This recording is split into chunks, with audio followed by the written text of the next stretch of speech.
자, 여러분 안녕하세요. 흥미롭고 무서운 이야기를 해주는 남자 곽두필의 시선에 곽두필입니다. 오늘도 준비해온 무서운 이야기가 많고요. 그리고 인터뷰 영상도 준비해 왔으니까 재밌게 보시고 좋아요, 구독, 알림 설정까지 부탁드리겠습니다. 이야기 들어가 볼게요. 자, 이야기 시작하겠습니다. 제목: 그 여자는 정말 사람이었을까? 나는 원래 운동하던 여자야. 정확히 말하면 한참 했던 여자지. 고등학생 되니까 이것저것 바빠지고 또 목표했던 급수도 따고 나니까 자연스럽게 그만두게 됐어. 지금은 관장님이 가끔 불러주시면 도장에 나가서 일 도와드리는 그 정도? 내가 도장을 다니기 시작한 건 초등학교 2학년 때부터였어. 그러니까 거의 10년 가까이 한 도장에서 꾸준히 다닌 거지. 진짜 한 우물만 팠다니까. 우리 도장은 3층에 있었고 그 아래 2층은 목욕탕, 1층은 카페였어. 건물 자체가 좀 낡고 오래됐지만 나름 잘 굴러가는 그런 느낌? 내가 그 여자를 본 건 초등학교 3학년 때였어. 그때를 또렷이 기억하는 이유가 있어. 그 시기에 큰 사부님이 계셨거든. 나는 원래 성격이 그렇게 활발한 편은 아니라서 다른 사람들과는 좀 서먹서먹했는데 그 큰 사부님이랑은 진짜 잘 지냈어. 도장 가면 항상 제일 먼저 사부님부터 찾고 그랬지. 솔직히 말해서 관장님보다 더 친했을 정도니까. 그 당시 도장은 관장님이랑 사부님이 교대로 아이들 운행도 하고 가르치는 방식이었거든. 예를 들어 1부는 관장님이 가르치면 수업 끝나고 관장님이 운전해서 애를 데려다 주고 2부는 사부님이 가르치고 그런 식이었어. 나는 집이 가까워가지고 아쉽지만 차를 타본 적은 없는데 애들 말로는 사부님이 가끔 아이스크림도 사줘서 좋다고 하더라고. 그건 좀 부러웠지. 아무튼 그날 나는 2부 수업, 그러니까 보통 3시 30분쯤에 시작해. 그 2부 수업에 참여하고 수업이 끝나고 좀 멍을 때리고 있었어. 더운 날인데 사부님이 너희들 수고했다 하면서 아이스크림을 사오겠다고 운행 마치고 올 때까지 기다리라고 하셨거든. 그래서 도장 안에 앉아있다가 입구에 있는 동화책 한 권을 꺼내 들고 계단 쪽으로 나갔어. 왜냐면 도장이 엄청 오래돼서 창문도 작고 거울은 많고 혼자 있으면 괜히 누가 나를 쳐다보는 것 같은 느낌이 들어서 좀 무섭더라고. 근데 계단 쪽은 좀 시원했어. 바람도 잘 불고 그늘져서 서늘한 느낌이라 여기 앉아 있어야겠다 싶어서 거기서 책을 읽기 시작했지. 그 동화책은 사실 중고등학생용이라 글자도 작고 내용도 좀 지루했거든. 그래서 그냥 대충 훑어보면서 책장을 이렇게 넘기고 있었는데 갑자기 너무 서늘한 거야. 진짜 소름이 막 돋을 정도로. 내가 원래 닭살이 잘 돋는 체질이라 소름이 올라오면 눈에 확 보이거든, 팔에. 그날은 태어나서 처음으로 그런 소름이 쫙 돋은 거야. 두드러지게. 땀이 식어서 그런가 싶어서 손으로 팔을 이렇게 쓰다듬으면서 진정시키고 있었는데 계단에서 또각또각 구두 소리가 들렸어. 보통 구두 신고 계단을 걸으면 발소리가 좀 들쭉날쭉 하잖아? 근데 이건 무슨 마치 기계처럼 정확하게 진짜 또각 소리가 났어. 손님인가 싶어서 계단에 있는 손잡이를 잡고 계단 아래를 살짝 내려다 봤는데 엄청 예쁜 여자가 올라오고 있었어. 하얀색 물방울 무늬 원피스를 입고 검은 웨이브 머리를 반묶음으로 묶었고 손에는 접은 흰 양산을 들고 있었어. 작은 우산. 살면서 김태희 다음으로 그렇게 이렇게 예쁜 여자는 처음 봤을 정도지. 순간 연예인인가? 싶어서 멍하니 쳐다봤어. 근데 그 여자가 올라오다가 나랑 눈이 마주치더니 진짜 거짓말 안 하고 생긋 웃으면서 안녕? 이라고 인사하는 거야. 근데 이상했던 건 생긴 건 천사처럼 예쁜데 목소리가 살짝 갈라진 느낌이 있었어. 약간 그 칠판 긁는 듯한 느낌이랄까? 와, 얼굴이랑 너무 안 어울린다. 에바네? 생각했지. 그 여자가 구두를 신발장에 넣고 올라오길래 나는 관장님을 부르러 가려고 했어. 그 시간은 교대 시간이라서 관장님이 관장실에서 쉬고 계셨거든. 잠시 관장님 좀 불러올게요. 이렇게 말하고 안으로 들어가려는 순간 그 여자가 나를 탁 잡는 거야. 어깨가 아니라 팔목을 딱 잡혔는데 진짜 얼음장 같다는 생각이 들었어. 엄청 차가운 손이었거든. 깜짝 놀라서 여자를 딱 쳐다봤는데 손을 또 스르륵 놓더니 쌩긋 웃더라고. 근데 그 웃음이 너무 예뻐서 나도 모르게 멍하니 바라봤는데 여자가 나한테 사부님 계시냐고 묻는 거야. 사부님이 큰 사부님도 있고 작은 사부님도 있긴 한데 그 순간 뭔가 촉 같은 게 딱 왔어. 말해주면 안 되겠다. 실제로 누가 나한테 말한 건 아니야. 그냥 내 속에서 뭔가 내 자신한테 속삭이는 듯한 느낌? 정말로 본능적으로 이 여자한테 사부님이 어디 계신다고 말하면 안 될 것 같은 느낌이 들었어. 그래서 거짓말이 튀어나왔어. 사부님 옥상에서 담배 피우고 있어요. 불러드릴게요. 그랬더니 그 여자가 씩 웃었어. 근데 그 웃음이 진짜 소름이 끼치는 거야. 눈이 희번뜩하게 탁 까지더니 입꼬리가 싹 올라가는데 사람 이가 20개가 넘는다잖아. 그 20개가 넘는 이가 전부 보일 정도로 입이 찢어졌어. 진짜 짐승처럼 소름 끼치는 표정으로 막 웃으면서 계단을 네 발로 기어서 빠르게 올라가는 거야.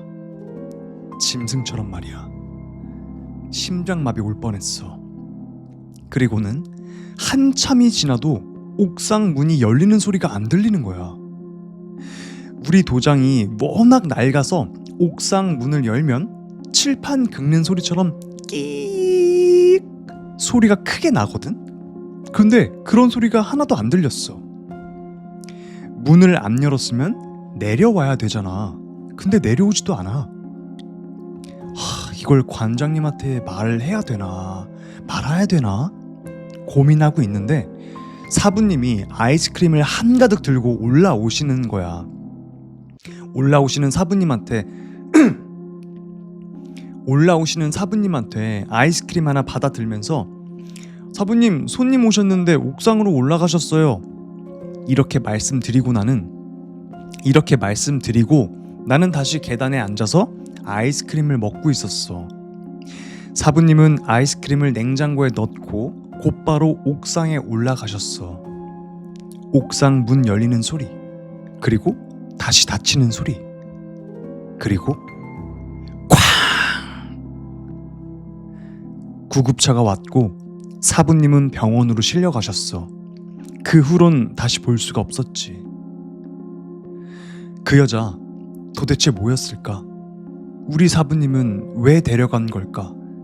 아직도 그날만 떠올리면 식은땀이 등줄기를 타고 흘러내려. 라는 이야기였습니다. 읽으면서 이 사연이 가장 저는 되게 소름이 돋았거든요. 이거를 떠올리니까 여자가 너무 외형이 굉장히 이뻤대요. 사연의 주인공이 여자예요. 여자가 봐도 너무 예쁜 거야. 그래서 김태희 다음으로 그렇게 이쁜 여자를 본 적이 없대요. 그 정도 이쁜 여자가 싱긋 웃으면서 안녕? 이래가지고 막 넋놓고 보고 있었는데 사부님 계시냐고 물어봤대요. 근데 얘가 본능적으로 느낀 거지.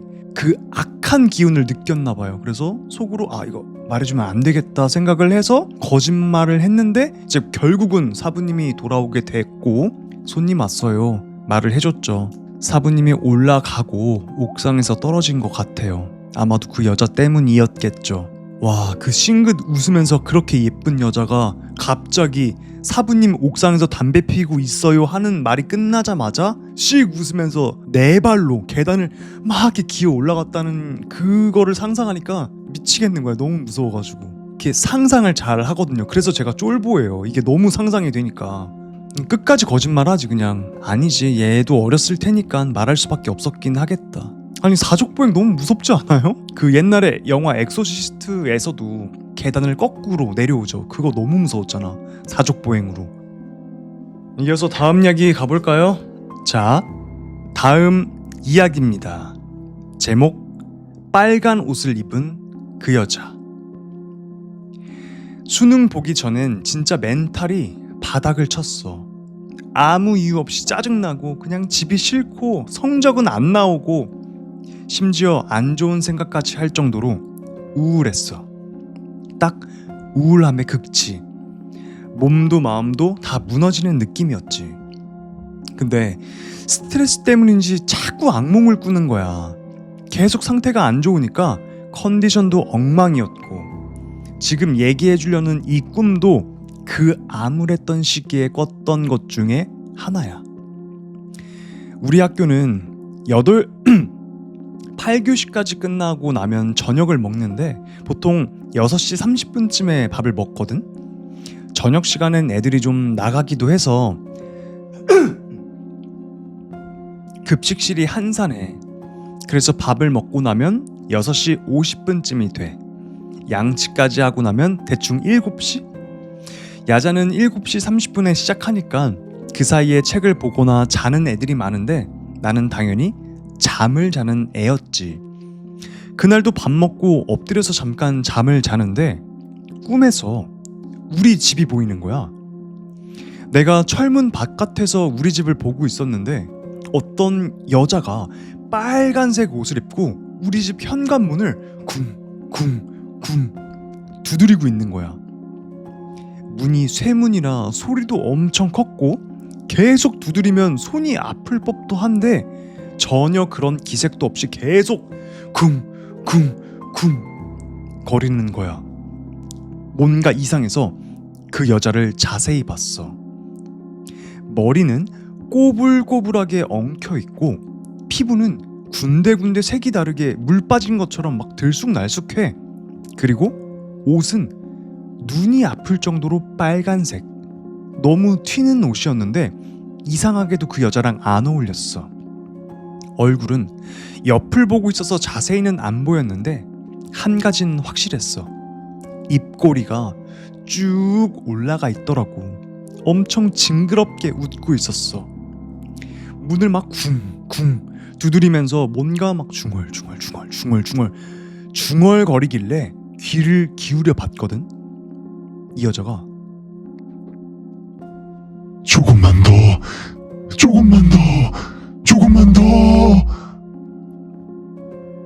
이러는 거야. 처음엔 뭐라는 건지 몰라서 그냥 가만히 듣고 있었는데 뭔가 점점 소름이 끼치더라고. 그래서 말을 걸어보려고 입을 열었는데 그 순간 그 여자가 그대로 문에 손을 둔 채로 휙 하고 나를 딱 쳐다보는 거야. 그때 정면으로 본 얼굴은 진짜 너무 이상했어. 불에 탄 시체처럼 얼굴이 막 눌러붙어 있었고 눈만 막 경영하게 빛나고 있었어. 입은 마치 녹은 것처럼 벌어져 있었는데 그게 또 웃고 있는 것처럼 보여서 더 섬뜩했지. 그 얼굴로 나를 보면서 갑자기 조금만 더 이렇게 외치는 거야. 진짜 너무 놀라서 소리도 못 지르고 바로 꿈에서 팍 깼어. 근데 이상하게 꿈에서 깼는데도 그 느낌이 너무 쎄한 거야. 뭔가 잘못될 것 같은 느낌? 그래서 바로 핸드폰을 들고 엄마한테 전화했어. 근데 엄마가 받자마자 목소리가 잠에서 딱 깬 목소리였는데 완전 놀란 목소리였어. 이런 말을 하는 거야. 아이고, 너 아니었으면 우리 집 다 탈 뻔했다. 알고 보니까 내가 수능 본다고 엄마가 곰국을 끓여주려고 불을 올려놓고 잠깐 본다고 하다가 그만 깜빡 잠든 거야. 생각보다 오래 잠드셨나 봐. 안에 있던 내용물은 다 타버렸고 냄비는 바닥까지 새까맣게 타서 집안의 탄내가 한참 동안 빠지질 않았대. 나중에 할머니한테 이 얘기를 했더니 할머니가 그러시더라고. 그거 화마야. 아마 네 꿈에 나온 그 여자가 불이었을 거야. 라고 말이지. 라는 이야기였습니다. 이번 사연의 주인공이 예지몽이라고 해야 될까요? 이거를? 어쨌든 위험을 예방한 꿈이니까 예지몽이라고 전 생각을 할게요. 근데 이제 꿈에서 느낀 거죠. 우리 집에 다가올 재앙을 본 거야. 집에 불이 날 뻔했죠. 실제로 불에 관련된 악령이라고 해야 되나? 집이 확 불에 타버릴 테니까 조금만 더 그게 너무 소름 끼치는 포인트였던 것 같습니다. 다행스럽게도 영감이 살짝 있었던 이 사연의 주인공이 잠에서 그걸 먼저 감지를 하고 엄마한테 전화를 했기 때문에 아무 피해 없이 그래도 잘 보낼 수 있었던 것 같습니다.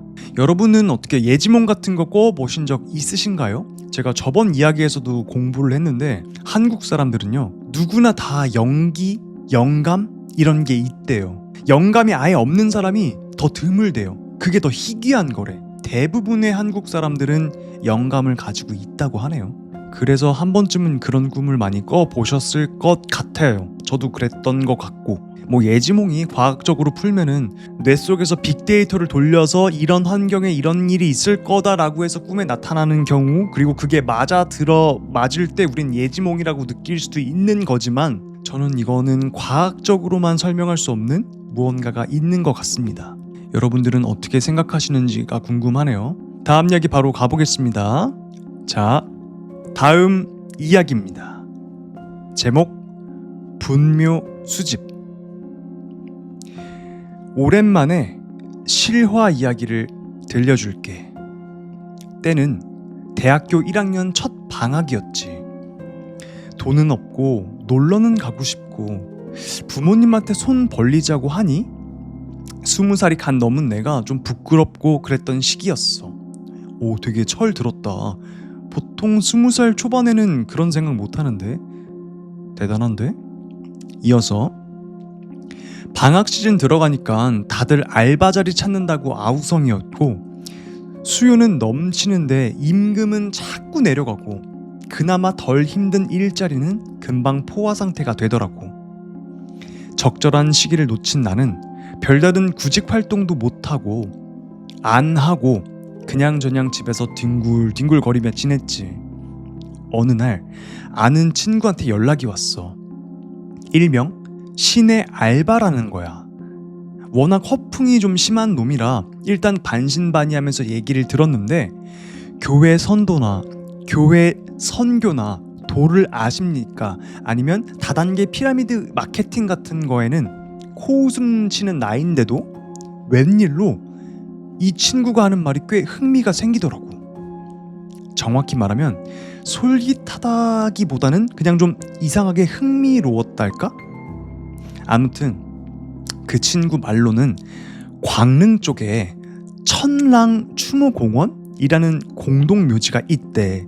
근데 6월에서 8월 이 장마철 시기에 수해로 물에 빠져 죽거나 실종되는 사고가 많아서 이맘때면은 안치나 납골되는 고인들이 많다는 거야. 그 천랑추모공원이라는 곳이 추파지라고 해서 억울하게 죽은 이들의 혼을 달래기 좋은 자리라나 뭐라나. 원래도 벼슬아치나 왕족들 그 핏줄들이 묻히던 명당 중에 명당이라고 하더라. 그런 곳이다 보니까 안치나 납골 비용이 정말 어마어마하게 든대.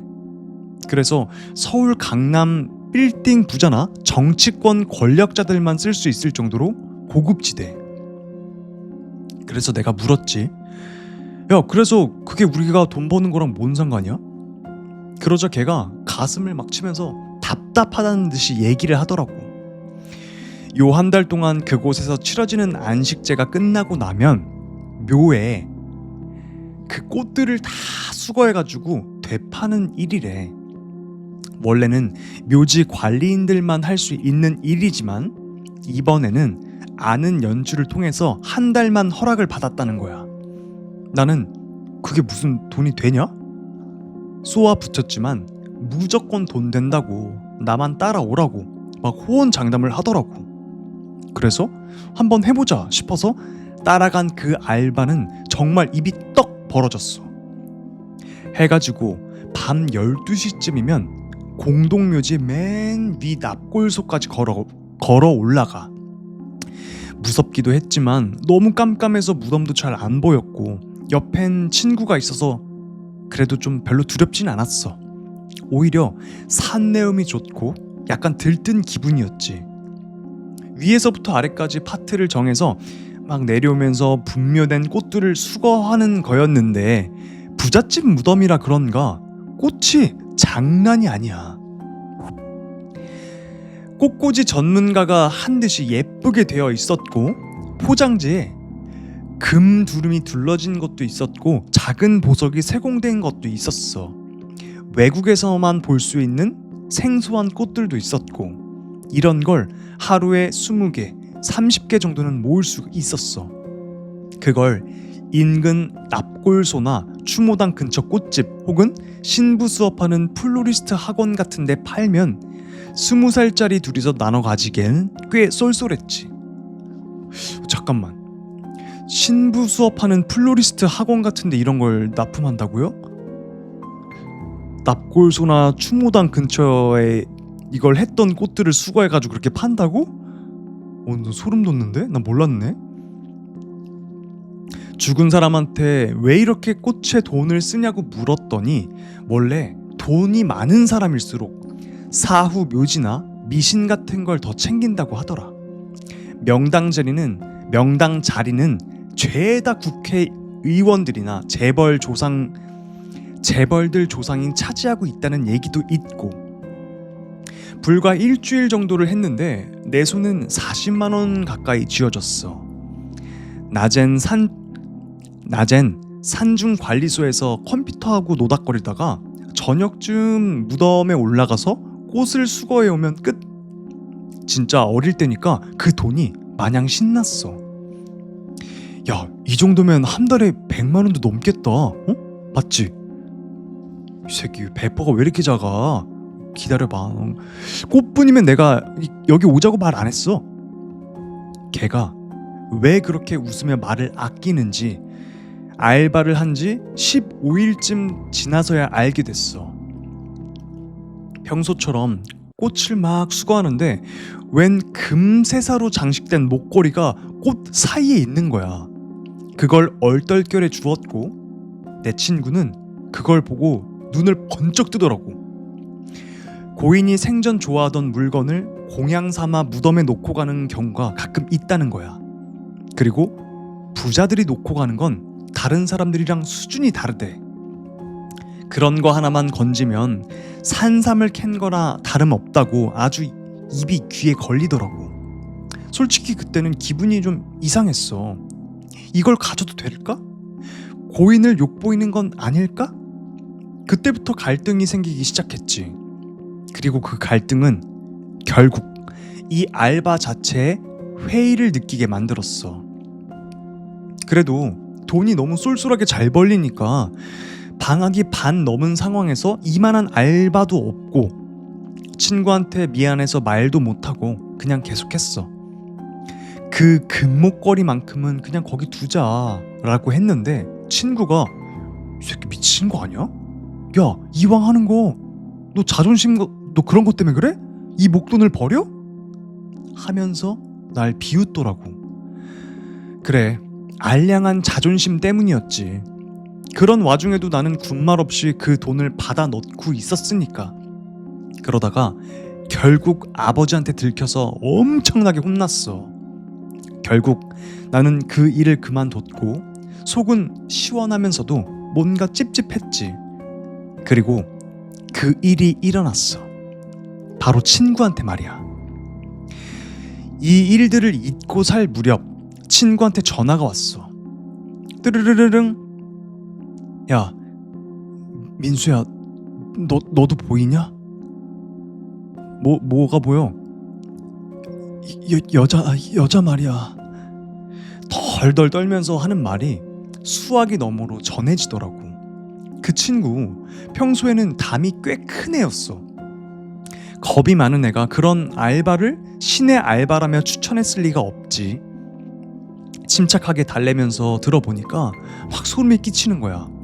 그 금세사 목걸이, 내가 발견해서 친구가 가져간 그거, 걔가 중고 보석상에 그걸 팔았는데 그게 진짜 금이었고 세공된 것들은 가넷이랑 만호였대. 구식 디자인이라 보석 자체가 좋아서 꽤 값을 받았다고. 근데 그날부터 뭔가 좀 이상하더래. 7월 22일부터 여자가 꿈에 나온다는 거야. 처음 꿈을 꿨을 땐 안 무서웠대. 여자는 피를 흘리거나 괴기스러운 모습도 없고 그냥 평범하게 생긴 여잔데 눈빛이 그냥 너무 슬펐다고 하더라고. 문제는 그 꿈을 매일매일 꾼다는 거야. 20일 가까이 매일매일. 무덤가에서 꽃을 줍다가 고개를 드는 순간 앞에 여자가 딱 서 있는 꿈. 쳐다만 보고 아무 말도 안 하고 해코지도 안 해. 근데 그런 꿈이 매일매일 반복되면 진짜 얼마나 무서웠을까? 친구는 내가 그 목걸이를 줬으니까 혹시 나도 같은 꿈을 꾸는지 확인하려고 나한테 전화했던 거였어. 나는 전화를 끊고 친구를 직접 만났어. 분명히 겉으론 멀쩡한데 손톱을 막 물어뜯고 있고 불안해하고 초조해하는 게 눈에 보이더라고. 무당에게 가보라고 했는데 친구는 완강히 부정했어. 군인 아버지 밑에서 자란 애답게 귀신이니 무당이니 절대 안 믿는 애였거든. 근데 나는 믿을 수밖에 없었어. 왜냐면 난 전에 경험이 있었으니까. 할머니가 아는 무당이 계시거든. 신내림은 받았지만 점집을 차린 것도 아니고 오히려 기독교를 믿는 분이야. 가끔 주위에 어려움이 있는 사람만 도와줄 정도? 예전에 아버지가 삼재라는 말을 듣고도 그냥 웃어 넘기셨는데 그 해 안 좋은 일이 정말 막 말도 못하게 터지는 거야. 그 무당 할머니가 뭐라 그러셨냐면 예전에 우리 할머니한테 그러셨대. 대개 아드님이 올해 삼재에 들었으니까 애군에 대비하셔야겠어요. 처음엔 그냥 웃고 넘겼지. 할머니도 그걸 우스갯소리처럼 나한테 해줬거든. 삼지가 끼면 재수가 내리 똥이 난다 하면서 말이야. 지금 생각해도 참, 아버지가 젊었을 때 모아둔 돈 전부를 들여서 가게 2군데를 냈는데 그게 몽땅 망했어. 재개발 계획이 틀어진 탓에 말이지. 어렵사리 아는 선배를 통해서 막권 경매소를 맡았는데 얼마 안 돼서 바다 이야기 사건이 터진 거야. 그 여파로 유흥업소들이 싹 다 망했지. 우리 아버지 가게도 마찬가지였고. 그 뒤엔 끌어모은 돈으로 어떻게 또 가게를 하나 열었는데 그 동네 건달들이 와서 가게를 그냥 다 박살내버렸어. 결정타는 아버지가 20년 지기 친구의 보증을 서줬는데 그 친구가 필리핀으로 도망갔어. 그 일 때문에 아버지 주민등록 말소, 의료보험 말소, 병원도 못 가고 막 그랬어. 이게 전부 1년 안에 일어난 일이야. 그 일을 겪고 나서 무당이니 삼재니 이런 말이 절대 가볍게 들리지가 않더라고. 몇 년 뒤에 또 할머니가 말씀하셨지. 이번엔 동생이 삼재니까 조심해라. 난 그때 아무 말도 못했어. 그리고 그 해 동생은 쌈박질하다가 콧대가 부러지고 앞니 2개가 나가서 임플란트를 했어. 학교에서 2번이나 퇴학 당할 뻔하고 다리도 부러졌지. 게다가 일산 쪽 유명한 일진들한테 괴롭힘을 당해서 밤마다 울고 이불에 오줌을 지리고. 이걸 어떻게 우연이라고 할 수 있겠어?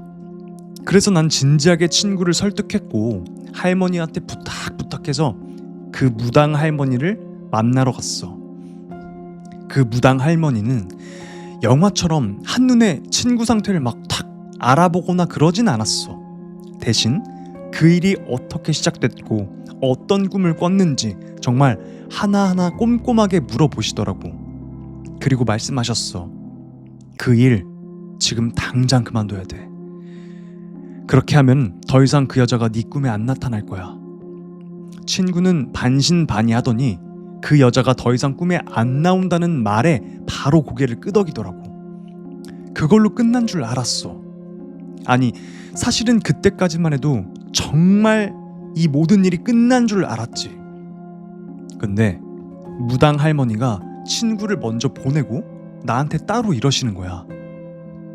네가 나랑 같이 가자. 거기에. 그래서 그 무당 할머니와 다시 강릉 천랑추모공원으로 갔어. 무당 할머니가 이상한 금속 막대기 4개를 꺼내시더니 그걸 내 손에 쥐어주면서 땅에 박으라고 하시더라고. 진짜 길어. 내 키만한 쇳대야. 그걸 납골원 꼭대기 왼쪽과 오른쪽, 그리고 가장 아래 왼쪽과 오른쪽, 이렇게 총 4군데다가 박았지. 진짜 땀 뻘뻘 흘리면서 막 팔은 후들후들거리고 온몸이 막 쑤시는데 박으라니까 철심을 막 박았어. 쇳대를 박았어. 그러고 있으니까 무당 할머니가 나한테 말씀하시더라. 이거 임시방편이야. 이 쇳대 밖으로는 귀신이 못 나와. 이 쇳대가 멀쩡하면 네 친구한테 해가 될 일은 없을 거야. 다음날 아침 친구한테 전화가 왔어. 야, 나 진짜 어젯밤에 푹 잤다? 그 여자 꿈에 안 나왔어. 거의 막 울먹이면서 말하더라. 너무 기뻤나 봐. 그렇게 그 일은 끝났어. 아니, 끝난 줄 알았지. 오랜 시간이 흐르고 어젯밤 뉴스에 17년 만에 폭우로 강릉 쪽에 수해가 발생했다는 기사가 뜨더라고. 토양이 막 무너져서 묘지 유골이 밖으로 드러났다는 그런 뉴스였어. 화면 속에 반쯤 드러나 있는 옆으로 쓰러진 내가 그 꽂아 넣은 금속 막대가 비춰졌어. 그 쇳대, 내가 박았던 그 쇳대 말이야.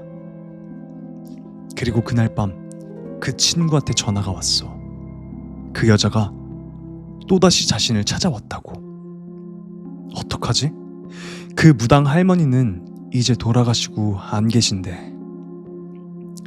라는 이야기였습니다. 이 사연의 주인공 친구, 그리고 이 사연의 주인공, 참 그런 알바가 공식적인 거는 아니죠? 그런 게 진짜 있나? 꽃을 이렇게 놓고 오고 뭐 선물 같은 걸 놓고 오고 그런 것들을 다 수거해가지고 되파는 일을 했다고 하잖아요. 나 이런 게 있는 줄도 몰랐거든요. 너무 싫다. 꽃을 막 수거하다가 거기 강릉 쪽에 납골소는 명당이래요. 이 사연에 그래서 나왔지만 돈이 많을수록, 그러니까 부자일수록 명당 그리고 미신에 많이 믿음이 있대요. 영화 파묘를 보신 분들도 아시겠지만 돈이 많은 사람들이 명당을 많이 찾죠. 의뢰를 하고. 실제로 그렇대요. 내가 돈이 많으면 그럴 것 같아. 돈이 많을수록 내가 이렇게 가진 게 많으니까, 혹은 내가 죽어서 천국을 가고 싶기도 하고 막 그럴 테니까 부촌, 그러니까 부자들이 모셔놓은 그런 납골소 그 명당에는 꽃뿐만 아니라 막 금목걸이 막 이런 것도 놓는다고 해요. 그러니까 그거를 하나만 건져도 그 한 달 동안에 횡재를 한다 이거지. 그래서 이 둘이 금목걸이를 발견했고 그걸 팔았대요, 친구가. 그랬더니 이 친구한테 귀신이 붙었던 거죠. 야, 내가 귀신이어도 붙었겠다. 승질난다. 내 가족들이 와가지고 내 물건, 내가 생전에 아끼던 물건을 딱 놓고 갔어. 근데 어떤 새파랗게 젊은 애들이 2명이 와가지고 그걸 수거해가지고 팔았네? 못 참지. 그리고 할머니 무당이 돌아가셨대요. 혹시 여기서 자세히 나오진 않지만 가둬놨잖아. 어쨌든 그 무당 할머니가 그 납골소에는 그 여자 귀신만 있었겠어요? 많이 있었겠죠? 근데 그 모든 귀신을 못 나가게 쇳대를 박아 넣었잖아. 원한을 얼마나 많이 샀을 거야? 비가 억수로 내리고 쇳대가 무너졌네? 봉인이 풀린 거지? 그 안에 갇혀있던 귀신들이 가만히 두겠어요? 무당 할머니부터 치고 그랬던 것 같아요. 할머니가 돌아가셨다고 했잖아. 무당 할머니가. 전 그렇게 해석을 했거든요. 죽은 사람 거는 건드리면 안 됩니다. 절대 안 되죠. 산 사람의 물건, 남의 물건 건드리면 안 되는 건데 죽은 사람 걸 건드리면 진짜. 제가 따온 인터뷰를 틀어드린다고 했죠. 들어보겠습니다. 귀신 이야기나 그런 거에 경험이 거의 없는데 딱 2번 있었어, 살면서. 그중 한 번이 조금 나한테는 무서운 경험이었는데, 내가 20대 때 그때 당시 여자친구랑 술을 마시고 근처 모텔에 갔었어. 신촌 2대. 이제 술을 꽤 마셨지. 주말이었을 거야. 토요일 아니면 금요일 그쯤이었어서 아마 모텔에 사람이 되게 꽉 차 있는데 돌아다니다가 한 곳에 들어가게 됐어. 그때 거기 구조가 어땠냐면, 내가 기억하기로는 문을 열고 들어가면 왼쪽이 침실이랑 거실, 오른쪽이 이제 화장실이었는데, 화장실이 굉장히 컸어. 거의 절반 정도? 둘 다 이제 술이 조금 올라왔으니까 잤지. 자고 있는데 여자친구가 이제 깨우는 거야. 오빠 조금 이상한 것 같아 라고 하니까, 근데 나도 술 기운이 좀 아직 그때 당시 있을 상태였으니까 뭐가 이상한데 라고 이제 대충 흘려듣고, 그러고 또 잠을 잤는데 다시 깨우는 거야. 계속 화장실에서 불이 켜졌다가 꺼졌다 한대. 아, 뭐 나는 센서등이 좀 잘못됐나 보다. 뭐 이제 그렇게 대수롭지 않게 무서워하니까 조금 진정시키고 그냥 잤어. 이제 나도 이제 의식을 하고 자다 보니까 선잠이 들었나 봐. 뭔가 불이 탁 켜지는, 눈을 감고 있는데 불 켜지는 그런 느낌이 나서 눈을 딱 떴지. 근데 화장실 불이 탁 켜지는 거야. 센서등이 였는지 아니었는지 몰라. 근데 화장실에 센서등이 켜질 리가 있나? 근데 화장실에 불이 2개였거든. 이제 욕조가 있는 욕실, 그쪽에 불이 탁 켜진 거야. 반투명이지. 반투명이어서 불 켜진 게 딱 보이는데, 아, 뭐 켜졌나 보다 처음에는 그랬는데, 탁 꺼지고 다시 얼마 있다가 또 다시 탁 켜지고. 그때까지만 해도 나는 뭔가는 느끼지 못했고 짜증이 났었던 것 같아. 일어나서 저기까지 가서 내가 확인을 해야 된다는 게 되게 귀찮고 짜증났었던 것 같아. 그렇게 한 2-3번 정도 그걸 겪고 나니까 나도 이제 잠을 못 자겠는 거야. 내가 일어나게 된 계기가, 화장실에서 불이, 욕조 쪽에서 불이 한번 탁 켜지고, 이쪽에 세면대 그쪽에서 불이 탁 켜지고, 그 다음에 출입구, 거기는 센서 등이잖아. 출입구 등이 탁 켜지는 거야. 그러니까 동선이 마치 뭔가 사람이 움직인 듯한 동선인 거지. 그때 살짝 소름이 돋았는데 그거보다는 짜증나는 그게 더 컸어. 그래서 문을 열고 갔지. 여자친구가 확인해 주길 바랬던 것도 있고, 나도 이제 잠을 못 자니까. 그래서 들어가서 욕실 불을 켰어. 욕조 쪽 둘러보고 세면대 쪽 둘러봤어.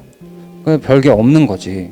스위치로 껐다 켰다가 몇 번 해봤는데 뭐 이상도 없고, 불을 끄고 내가 거기서 이제 왔다 갔다 해봐도 불이 켜지거나 그러진 않았어. 봐, 별거 없잖아. 아무것도 없어. 그 세면대를 보면서 얘기를 했거든. 세면대 거울을 보면서. 근데 세면대 거울에 이제 침실이 거기가 비치는 거야, 반대쪽으로. 여자친구한테 그렇게 얘기를 했는데 여자친구가 키득키득 거리는 거야. 근데 그 여자친구는 그렇게 웃지 않는 사람이거든. 약간 뭔가 뭐라 그래야 되지? 이질감이라고 해야 되나? 그 소리에 대한 여자친구 목소리가 아닌 거. 뭐 그럴 수 있지. 이제 웃을 수 있지 라고 생각을 했어. 뒤를 딱 돌아봤지. 여자친구가 거기 침실에 이제 있잖아. 왜 웃어? 네, 이러니까 가랜다고, 보란다고? 진짜 갔네? 그렇게 얘기를 하는 거야.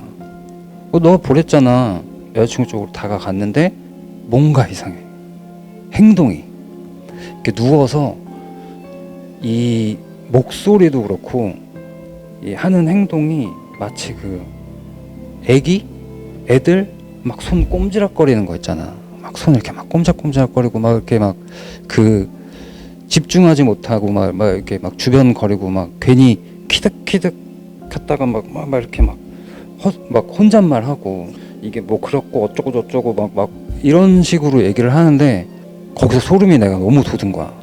근데 그거를 티를 내면 왠지 안 좋은 일이 크게 생길 것 같다는 그런 느낌이 들었어. 그래서 꾹꾹 눌러 참고 자자.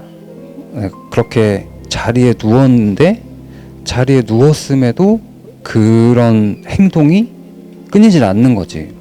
내가 딱 여자친구 쳐다보면서 너 누구야? 맞아? 이렇게 물어봤어. 그렇게 물어보니까 딴소리를 하면서 나 누구랑 같이 왔어. 그렇게 얘기를 하는 거야. 근데 그 누구라고 뭔가를 말했는데 그 단어는 기억이 안 나 지금. 뭐랑 같이 왔어 라고 얘기를 하면서 기다려봐. 그러더니 그 전에 이제 앳된 그런 말투나 그런 게 이제 싹 바뀌는 거야. 이게 남자 목소리인지 여자 목소리인지는 모르겠어. 여자친구의 목소리도 아니고 그 전에 들었던 그 앵앵거리는 그런 목소리도 아니야. 대뜸 하는 말이 얘는 하얀 애야. 그래서 우리가 왔다 갔다 하기 좋아. 그렇게 얘기를 한 거야. 뭐 영이 맑다고 해야 되나? 하얗다고 해야 되나? 난 그런 뜻으로 받아들였어. 아, 그래서 안 좋은 거를 겪고 있구나. 아니면 내가 진짜 이거 꿈을 꾸고 있거나 술이 취했거나 아직 술이 안 깼거나. 너무 무서웠어. 무서웠는데도 이제 아까 얘기했듯이 티를 내면 당할 것 같아서 그래 맞아 굉장히 착한 아이야. 근데 나 지금 너무 졸려서 자야 될 것 같아. 너도 그만 가. 그렇게 얘기를 하고 자자 그러고 뭐 별다른 그게 없더라고. 그래서 눈을 감고 이제 자는 신용인지 뭔지 아무튼 자세를 취하길래 나도 그렇게 있다가 잠이 들었어. 살짝 눈을 딱 떴는데 여자친구가 없어. 그래서 어디 갔지 하고 몸을 일으켜서 딱 둘러봤는데 침대 밑에서 이렇게 쪼그려서 있는 거야. 잠을 안 자고 있어. 너 뭐해? 걔가 오빠 저기 침대 밑에서 누가 날 보고 있어. 쭈그리고 누워있는 상황이지. 나는 침대 위에서 이제 이거 깨우고 있었고. 근데 거기에서 내가 그 침대 밑을 확인할 수는 없잖아. 너무 무서우니까 안 되겠다. 우리 빨리 나가자. 허둥지둥 짐을 챙겨서 나왔어. 그때가 거의 뭐 새벽이었던 것 같아. 몇 시인지는 모르겠고 근데 깜깜했어. 택시를 타고 각자의 집으로 갔지. 그러고 나서 이제 내가 다음날 한 오후쯤에 일어나서 여자친구랑 통화를 했는데 여자친구는 그때 일 기억을 못 하더라고. 부분 기억은 해. 내가 뭐 화장실에 갔었거나 자기를 깨웠다는 거, 깨워서 나왔다는 거, 뭔가가 있구나라는 건 알았는데 자기는 무서워서 물어보질 못했대. 그러니까 내가 겁에 질린 사람처럼 그렇게 하니까 그러니까 그거는 기억을 못 하는 거야. 자기가 했던 말이나 행동은. 그러니까 뭐 굳이 그거를 알려주기에는 나도 이제 얘기를 꺼내기가 또 무서우니까 결정적으로 내가 카드 지갑이랑 매장을 하고 있어서 거기 이제 출입증 그거를 내가 두고 온 거야. 그 모텔에. 그거를 그래서 전화를 했어. 그때 매장을 두 군데를 하고 있어서 밤이랑 낮에 이제 왔다 갔다 해야 돼서 거기에 갈 시간이 그렇게 많이 나지가 않았어. 이제 오늘이 쉬는 날이니까 오늘 찾으러 가겠다 그렇게 했는데 시간대가 또 안 맞는 거야. 이제 그쪽에서 얘기하길 이날까지는 오셔야 된다라고 했는데 내가 그때까지 시간이 날지 안 날지 정확하게 몰랐어. 꼭 그렇게 그 날짜까지 가야 되냐 라고 물어봤는데 거기서 오는 답이 내가 그 전에 그 얘기를 했거든. 이러한 일이 있었다. 빨리 나오게 됐고 그래서 거기에서 이제 물건을 두고 갔다 라고 얘기를 하니까 이제 주인인지 아닌지는 모르겠는데 그 사람이 얘기를 하는 게 사실 이런 일이 나 말고도 있었대. 컴플레인이 꽤 있었나 봐. 모텔 이제 안 한대. 이제 다른 사람한테 뭐 넘기거나 뭔지는 모르겠어. 문을 닫는지. 그래서 뭐 알았다고 얘기를 하고 생각을 했는데 이제 그걸 찾아와도 내가 못 쓰겠는 거지. 안 가고 나중에 이제 시간이 많이 지나서 보니까 거기가 이제 없어졌더라고. 다 문을 닫고 불도 다 꺼져 있고 그게 내가 겪은 가장 무서웠던. 지금 그래도 행복하게 가정을 꾸리시고 계시잖아요. 그지? 형수님 많이 사랑하시죠? 그럼. 이거 나가도 되는 거죠? 그치. 너의 채널 안 볼 테니까. 오늘 무서운 이야기 해주셔서 감사합니다. 네. 뭐 마지막으로 남기실 말씀 있으세요? 곽두필의 시선 구독과 좋아요 부탁드립니다. 자, 이야기 재밌게 들으셨나요?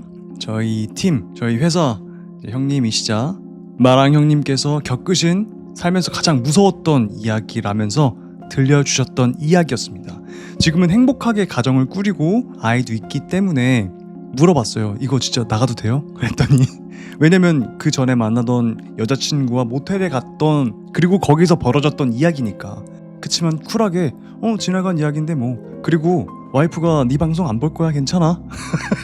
그래서 인터뷰를 딸 수가 있었습니다. 근데 되게 무서운 사연인 것 같아요. 저는 너무 소름이 끼치는 거야. 연타로 화장실에서부터 누군가 나간 동선처럼 이렇게 센서등이 둥둥둥. 근데 센서등이었는지 이게 켜는 건지 아직 기억이 잘 안 나시는데, 어쨌든 센서등이었어도 이상한 거고, 그게 센서등이 아니었으면 더 이상한 거고, 왜냐면 지나갔으면서 켰을 테니까. 그래서 그 이상한 현상 하나만 겪은 줄 알았더니만 그때 당시 만나던 친구가 빙의가 됐던 것 같아요. 아무리 들어도. 그리고 그 귀신인지 뭔지 모를 것이 여자친구의 목소리가 아닌 다른 사람의 목소리로 얘는 하얗네? 얘는 하얘서 우리가 들어오기 좋아. 이랬대요. 그리고 거기서 말했듯이 우리들이라고 표현을 했으니까 한 명이 들어온 게 아닌 것 같아요. 그러니까 이게 너무 무서웠는데 티를 낼 수가 없었대요. 이 형님도 기가 세요. 그치만 그 상황이 너무 무서워가지고 내가 좀 무서워하거나 이렇게 물어보면 안 될 것 같아서 당할 것 같아가지고 그냥 애써 누르면서 자자 이랬대요. 그리고 결국 어떻게 잠이 들은 것 같았는데 눈을 뜨니까 옆에 여자친구가 없던 거죠. 어디 갔어? 보니까 침대 옆에 이렇게 쪼그리고 누워 있었던 거예요. 여자가 안 자고 눈을 뜨고 있으니까 야, 너 뭐해? 오빠, 침대 밑에서 누가 날 쳐다봐. 야, 근데 이제 중요한 거는 그 모텔에 형님 말고도 이런 같은 현상을 겪은 사람들이 많았대요. 그래서 비슷한 컴플레인이 계속 들어와서 그 방에 모텔을 그만두게 되었다는 100% 실화 이야기였습니다. 그러니까 이 형님이 지어낸 거가 아닌 게 그런 위험을 감수하면서까지 지금 행복한 가정이 있는데 전 여친의 그거를 이야기를 풀 리가 없잖아요. 그래서 듣는 내내 소름 돋았던 이야기였습니다. 어떻게 인터뷰 재밌게 들으셨나요? 여러분들 바로 다음 이야기를 한번 가볼까요? 자, 다음 이야기입니다. 제목, 할머니가 들려주신 이야기. 우리 집에 사는 고양이. 나는 어렸을 때부터 할머니가 해주시는 이야기를 정말 좋아했어. 동생이 둘이나 있는 집에서 자라다 보니까 부모님에게 충분히 받지 못한 사랑을 할머니께 받아서 그런지 어릴 때부터 할머니를 엄청 좋아했지. 할머니랑 하루 종일 놀다가 밤에 같이 잠들 때면 나는 늘 할머니한테 이야기를 해달라며 졸랐어. 무서운 이야기를 들려달라고 말이지. 무서운 얘기 듣는 걸 너무 좋아했거든. 그걸 듣고 나면 혼자 화장실도 못 가면서 말이야. 딱 나갔네. 지금부터 하려는 이야기는 그 시절에 할머니께 들었던 이야기 중 하나야. 그때 들은 이야기가 워낙 많아. 이번 이야기의 제목은 우리 집에 사는 고양이야. 나는 지금은 수도권에 살고 있지만 어릴 때는 아주 시골에서 살았어. 지금까지도 기와지붕 올린 집들이 있을 정도니까 거기가 얼마나 시골인지 감이 잡히지. 그런 동네에서 우리 집은 처음으로 양옥집으로 바뀐 집이었어. 붉은 벽돌에 마당은 시멘트로 발라서 딱 깔끔하게 마무리한 집이었지. 집 자체는 아담했지만 멀리서 봐도 눈에 띄는 그런 예쁜 집이었어. 집을 양옥으로 바꾸는데 몇 달이 걸렸고 공사가 거의 마무리되던 시점에 일이 하나 생겼지. 그날 도배를 맡은 젊은 청년이 너무 피곤했던 건지 안방에서 도배를 마친 뒤에 잠깐 거기서 잠이 들었대. 근데 그 청년이 이상한 꿈을 꿨다고 하더라고. 할머니, 그래서 그 아저씨가 꾼 꿈이 뭔데? 할머니는 말씀해 주셨어. 그 사람이 누워서 잠이 딱 들었는데 웬 검은 고양이 새끼가 자기 품으로 퐁 하고 뛰어 올랐다고 하더라. 너무 순식간이어서 그랬는지 그 아저씨가 놀라서 고양이를 확 던졌대. 그러니까 그 고양이가 던져지면서 귀가 찢어질 듯한 소리로 막 냥냥 사납게 울었다는 거야. 근데 막 냥냥 거리는 그 소리가 너무 듣기 싫어서 그 아저씨가 발로 고양이를 확 찼다고 하더라. 아우 정말 안 돼요 이러면. 계속해서 고양이를 발로 찼더니 그 고양이가 아저씨의 발을 막 핥히면서 가슴 쪽으로 막 올라왔대. 그러더니 그 아저씨의 가슴을 막 뻑뻑 긁는데 그 아저씨가 말하길 고양이가 핥힌 곳이 정말 불에 데인 것처럼 너무 아팠다고 했대. 가슴이 다 긁혀서 피투성이가 되고 나서 그 고양이를 딱 붙잡아서 또다시 딱 던졌는데 그 고양이 눈빛이 너무 무섭고 사나웠다고 하더라. 할머니, 그게 끝이야? 그날 밤 나는 그 아저씨가 어떻게 됐는지 끝까지 듣지 못했어. 왜냐면 우리 할머니는 항상 그렇거든. 이야기를 끝까지 안 하고 그냥 다른 이야기로 넘어가 버려. 그날 결말을 못 들으면 평생 그 이야기의 끝은 알 수가 없어. 그 다음날 나는 너무 궁금해서 아버지한테 물어봤어. 전날 밤 할머니한테 들은 그 고양이 이야기를 말이야. 그랬더니 아버지가 무심하게 말씀하셨어. 아, 그 아저씨 죽었어. 왜? 왜 그 아저씨가 죽었어? 아, 글쎄 그 읍내 가다가 차가 뒤집혀서 죽었다고 하지 아마? 그 이야기를 듣던 어머니 표정이 좀 안 좋아지더라고. 내가 조금 더 커서 그거를 다시 물어봤을 때 어머니가 들려주신 이야기는 이랬어. 그 아저씨가 비 오는 날 읍내에 차를 몰고 나가다가 전복 사고를 당했대. 차가 뒤집힌 거야. 조금 소름 돋는 건 그 아저씨가 차 안에서 죽었을 때 가슴에 커다란 철심 2개가 팍팍 박혀 있는 상태였다는 거야. 그 자리에서 즉사했대. 라는 이야기였습니다. 이번 사연 되게 좀 짧지만 임팩트 있는 이야기였죠. 이 사연의 주인공 저도 좀 약간 공감이 가요. 아니 이야기를 해주면 끝까지 이야기를 해줘야 되는데 할머니가 항상 그 클라이막스 딱 하고 결말을 안 알려주고 다른 이야기 해주시고 못 참죠. 저 같으면 못 참아요. 그래서 막 물어서 아버지한테 물어봤는데 아버지도 그 이야기를 알고 계셨던 거예요. 그러니까 이 이야기가 실화라는 거야. 아버지도 알고 있고 그 이야기를 옆에서 듣고 있는 어머니의 표정이 안 좋아지는 걸 보아하니 이 이야기는 정말 사실이었고 전국에 계신 이제 할머니 분들은 손자 손녀한테 이야기를 해주실 때는 좀 결말을 끝까지 들려주시는 게 어떨까 좀 생각을 해봅니다. 왜냐면 저도 끝까지 듣고 싶어서 좀 부탁드리겠습니다. 전국에 계신 할머니 할아버지 분들 결말 좀 알려주세요. 감사합니다. 자 여러분 이야기 재밌게 듣고 계시죠? 다시 다음 이야기로 넘어가 보겠습니다. 자, 다음 이야기입니다. 제목 무당 편의점. 이건 내 얘기는 아니고 내 친구가 겪은 일이야. 그 친구가 일하던 편의점 점장님이 무당이셨거든. 정확히 말하면 박수 무당이 본업이고 부업으로 편의점 하나를 운영하시는 분이었대. 가게엔 자주 안 나오시고 가끔 둘러보시고 그냥 가시곤 했대. 되게 인자하신 분이셨대. 배고프면 뭐든 꺼내 먹으라고 하시고 친구가 알바할 때 내가 놀러 간 적도 있었는데 보통 편의점 사장님들은 알바가 친구를 데려오면 싫어하잖아. 근데 그분은 너가 형규 친구야? 라고 하시더니 라면 하나 삶아서 먹으라고 그냥 주시는 거야. 진짜 거의 삼촌처럼 내 친구를 아껴주시더라고. 근데 그 친구가 일한 지 얼마 안 됐을 때쯤 이상한 일이 생겼대. 계산할 때마다 돈이 500원, 600원 계속 비는 거야. 편의점 그 포스 시스템이 워낙 철저하니까 그런 거를 자주 틀리는 게 그렇게 흔한 일이 아니었거든. 그래서 친구는 내가 동전 세는 걸 실수했겠지? 하고 자기 돈으로 그 500원, 600원을 계속 메꾸기 시작했대. 근데 이게 점점 금액이 커지는 거야. 5,000원, 6,000원 비기 시작하더니 나중엔 하루에 2만 원씩 비는 날도 있었대.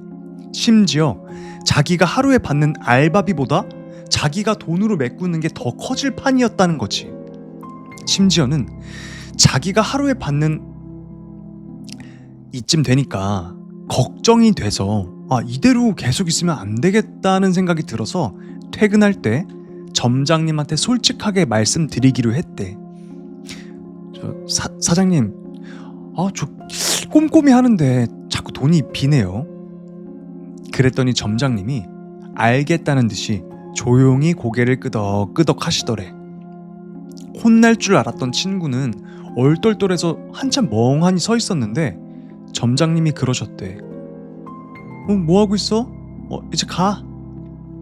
그래서 친구는 예, 들어가 보겠습니다. 허둥지둥 퇴근했지. 집에 가서도 한참을 고민했대. 나 잘리는 거 아니야? 이러면서. 그렇게 다음날 출근했는데 신기하게도 그때부터 돈이 딱딱 들어맞는 거야. 몇백 원쯤 비는 게 자연스러울 정도로 그 전까지는 계속 돈이 안 맞았는데 이젠 10원, 20원까지도 정확하게 맞더래. 그래서 친구가 다시 점장님께 여쭤봤대. 점장님, 그때 말씀드린 이후로 돈이 더 안 비네요? 그랬더니 점장님이 유자차를 한 잔 딱 타오더니 이런 말씀을 하시더래. 저기 앞에 사거리 있지? 저 옛날에 11살쯤 된 애가 트럭에 치여서 죽었어. 혼이 아직 거기 남아있는데 밤에는 불이 켜져 있는 이 편의점이 심심풀이로 좋은가 봐. 많이는 못 가져가고 그렇게 조금씩 걔가 가져가는 것 같아. 그래서 점장님이 그날 친구 퇴근한 후에 조그맣게 과자 같은 걸로 상을 차려놓고 혼을 달래주는 의식을 하셨대. 그리고 그 이후엔 신기하게도 가끔은 계산보다 오히려 돈이 500원, 1000원 더 들어있는 날도 있었대. 라는 이야기였습니다. 신기한 사연이었습니다. 이 사장님, 그러니까 점장님이 부업으로 편의점을 하신 건데 친구를 잘 삼촌처럼 케어를 해주시면서 이상한 일이 벌어졌던 그 편의점에서 알고 보니까 편의점 앞 사거리에서 어떤 사고가 있었고 성불하지 못한 아이의 영혼이, 편의점은요 24시간 불이 켜져 있잖아요 보통은. 그러니까 화려하잖아. 끌려오나 봐. 눈에 보이는 게 밝은 데밖에 없으니까 우리가 본능적으로 가게 되잖아요. 그래서 그렇게 와서 아이의 영혼이니까 많이 가져가지는 못하고 처음에 500원, 600원씩 이렇게 조금씩 가져가다가 나중엔 통 크게 막 2만 원씩 가져갔는데 그때 친구가 점장님한테 말해서 점장님이 죄를 지내줘야겠다. 과자 같은 걸로 상을 만들어서 죄를 지내준 거죠. 위로가 되었는지 너무 귀엽게 500원, 600원 막 그렇게 비는 돈이 이제는 플러스로 500원, 600원 더 있는 거야 거기에. 귀여우면서도 신기한 이야기였습니다. 박수무당이 본업이셨다고 했잖아요. 세상사의 많은 사연들을 접했을 거 아니에요? 남들보단 2배로. 왜냐면 이야기, 사연들을 많이 들었을 거고 그걸 또 풀어주셨을 거고 이승의 세계도 보고 저승의 세계도 볼 수 있기 때문에 남들보단 2배, 3배, 4배는 많이 인생을 겪어봐서 어떤 통달을 했다고 할까요? 인자하다고 할까요? 그래서 그런 성품이 되지 않았나. 너무 성품이 좋으셔서 친구를 이렇게 잘 케어해 주셨다는. 그리고 귀신도 귀여운 귀신이었죠. 자, 그럼 다음 이야기 가볼까요? 자, 다음 이야기입니다. 제목 꿈과 문. 내가 며칠 전에 겪은 일 하나 얘기해 줄게. 지금 생각해도 너무 오싹해서. 들어봐. 우리 집이 상가 건물이야. 3층짜리 건물인데 1층은 식당이었어. 원래 국밥집이었는데 최근에 나가고 곧 한정식집이 들어올 예정이고 2층은 학원, 그리고 3층이 우리 집이야. 상가 건물 보면 알겠지만 1층에 큰 유리문이 있고 제일 위층에 집이 있으면 보통 현관 철문 같은 걸 하나 더 달잖아. 근데 우리 집은 원래 그런 철문 안 달았거든? 귀찮기도 하고 뭐 누가 3층까지 올라오겠냐 싶어서 그냥 살았지. 근데 저번 주에 아빠가 갑자기 이상한 꿈을 꿨다면서 철문을 달았어. 겸사겸사 방충망도 같이 달았는데 확실히 작년보다 모기도 덜 들어오긴 해. 아, 모기 너무 싫어. 그쵸? 이어서 우리 집만 그런지는 모르겠는데 여름엔 너무 더워서 현관문을 열어놓고 자는 게 일상이야. 어차피 1층 유리문 잠가 놓으니까 올라올 사람도 없고. 근데 문제는 그날이었어. 그날따라 우리 강아지 초롱이도 이상하게 짖지 않았어. 평소에 되게 예민하고 막 그런 거에 반응을 많이 했거든. 아마 얘도 너무 더워서 그냥 기절하듯 잠들었던 것 같아. 나는 동생이랑 같이 거실에서 자고 있었고 부모님은 강에 고동을 잡으러 가셨지. 그러니까 집에 남자라고는 아무도 없던 상황이었던 거야. 근데 자다가 갑자기 걸걸한 남자 목소리가 들리는 거야. 이 씨발 이게 뭐야 씨. 이러면서 막 찰컥찰컥 소리가 같이 나는 거야. 순간 등골이 막 소름이 쫙 뻗치더라고. 나는 너무 놀라서 정신없이 누구세요? 라고 물었는데 갑자기 그 찰컥찰컥찰컥 되는 그 소리가 딱 멈추더니 말소리도 딱 끊기고 조용한 거야. 갑자기 가래 낀 목소리로 여기 누구누구 씨의 댁 아닙니까? 볼일 있으니까 문 좀 열어주세요. 이러는 거야. 그것도 너무 침착하게 말이야. 생각해봐.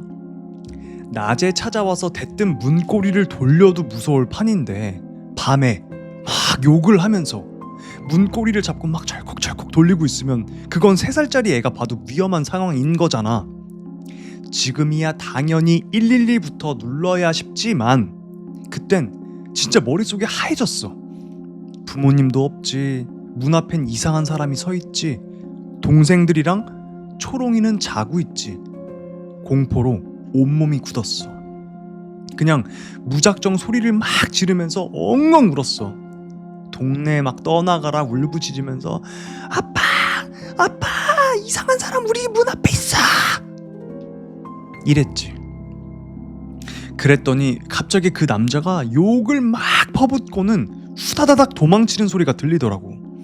나는 한참을 울다가 겨우 진정하고 아빠한테 전화했어. 부모님도 깜짝 놀라서 바로 집으로 오셨고 혹시 몰라서 경찰에도 신고했지. 근데 경찰은 딱히 뭘 해주는 건 없더라고. 밤에 순찰 돌 때 상가 쪽 순찰을 좀 더 강화하겠다는 얘기 정도만 듣고 끝이었어. 알고 보니까 그날 지하에서 연습하던 밴드 애들이 그 1층 문을 안 잠그고 그냥 갔더라고. 그래서 누군가가 올라왔던 건가 봐. 몰래. 걔네는 새벽까지 연습을 하니까 내가 일일이 문을 확인할 수가 없었지. 아무튼 큰일 없이 지나간 게 정말 다행이야. 그리고 그날 밤 이후로 아빠가 본인이 꿨던 꿈 얘기를 해줬어. 아빠 꿈에 내가 나왔는데 내가 막 엎드려서 엉엉 울고 있었대. 근데 내 하반신에서 피를 질질 흘리면서 억울하다는 표정으로 아빠를 쳐다보더니 왜 그랬어? 왜 그랬어? 이런 말을 계속 반복했대. 내가 아빠한테. 내가 피눈물을 흘리면서 우니까 아빠도 마음이 너무 아팠다고 하더라고.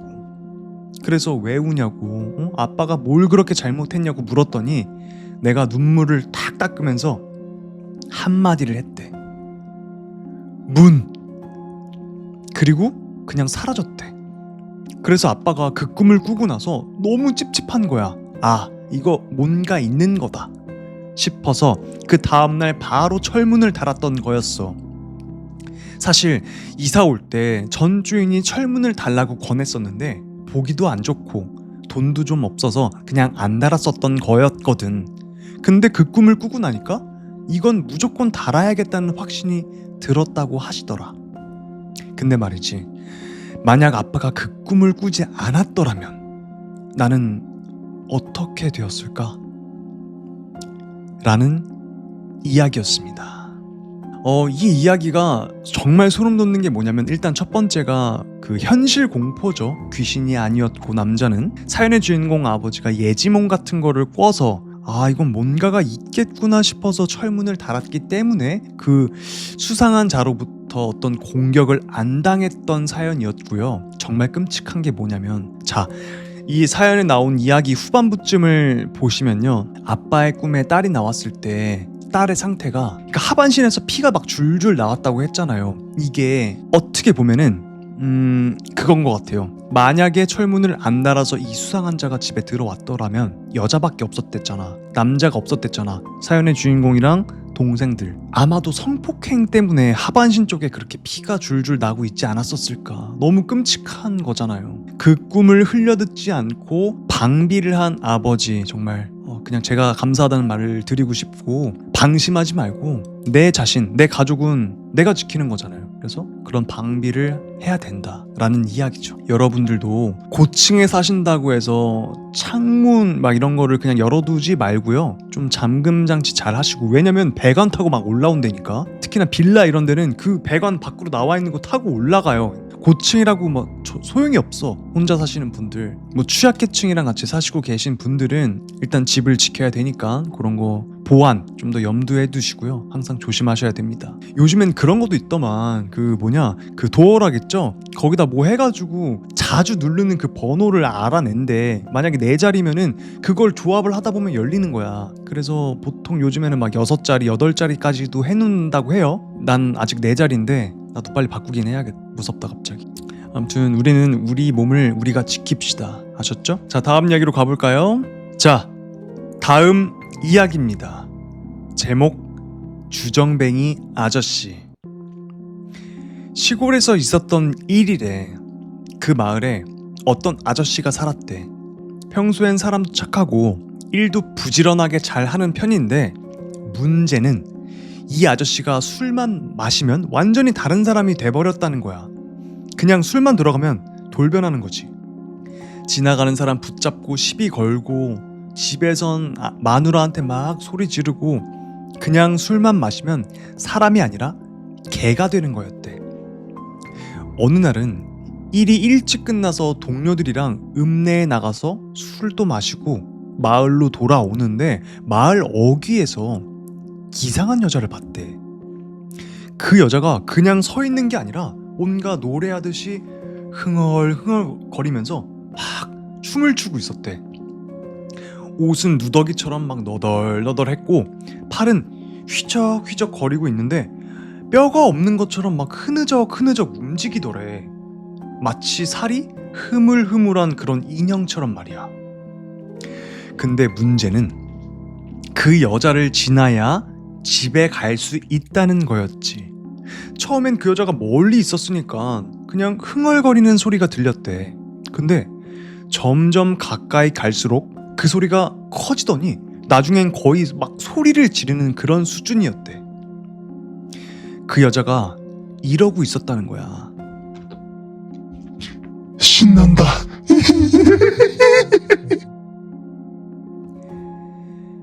이 말을 계속 반복하면서 똑같이 춤을 막 추고 있더래. 흐느적. 아저씨는 당연히 술이 좀 들어간 상태라 기분이 나빠진 거야. 술만 마시면 개가 됐다고 했잖아. 그 여자를 퍽 밀치면서 말했대. 웬 정신 나간 여자가 밤중에 이러고 있어. 미쳤으면 그냥 집에 들어가서 자지. 뭐 이런 식으로 막 툭 쏘듯 말하고, 그 여자를 밀치고 그냥 집으로 가려고 했대. 근데 그 여자가 갑자기 춤추던 거를 딱 멈추고는 아저씨를 똑바로 쳐다보면서 이러더래. 아저씨, 집에 가면 뭐 하려고? 곧 나와야 할 건데? 이제 가야 되지 않겠어? 그리고는 갑자기 손뼉을 막 치면서 깔깔 웃기 시작했대 막. 그 웃음소리가 진짜 이상하고 기분 나빴다고 하더라고. 아저씨가 욕을 막 해도 그 여자는 아랑곳하지 않고 계속 박수를 치면서 이제 곧 갈 건데, 곧 갈 건데.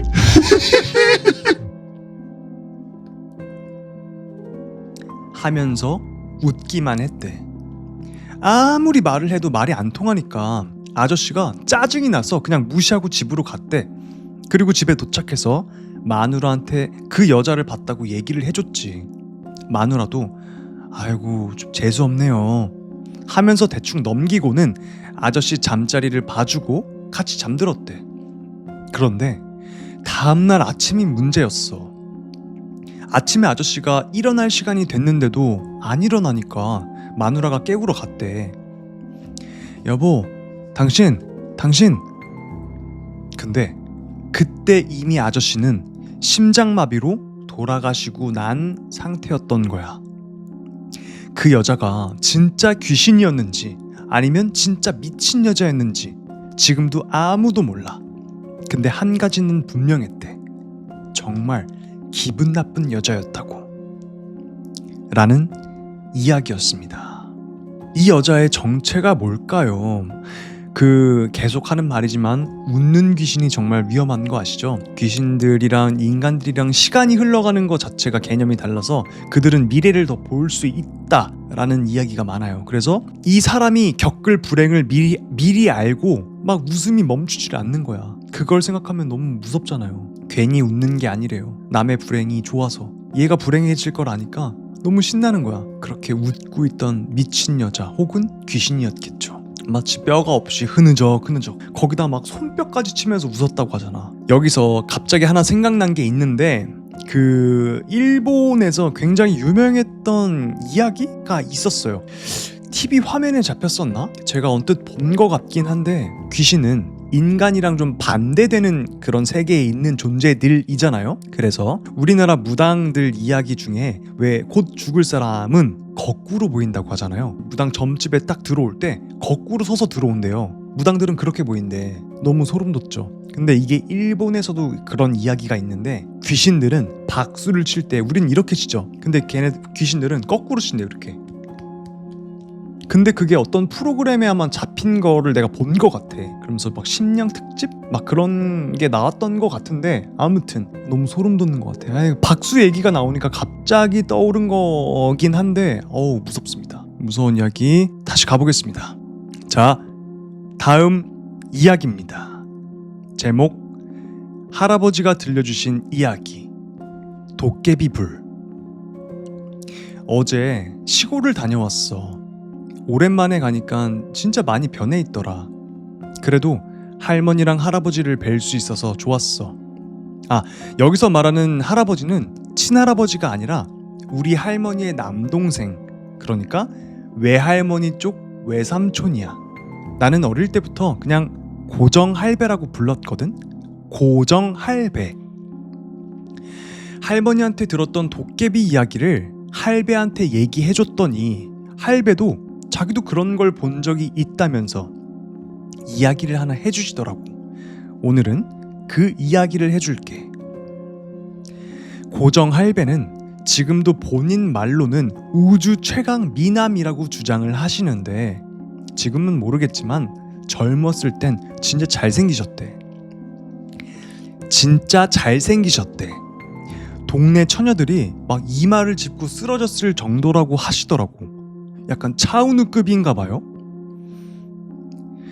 인맥도 엄청 넓어서 읍내에 나가면 사람들 절반은 그냥 다 아는 사람이래. 그 정도로 유명했던 분이었지. 그날도 친구 결혼식이 있어서 도와줄 거 도와주고 뒷정리도 해주고 잔치 음식 좀 얻어가지고 기분 좋게 집으로 돌아가는 길이었대.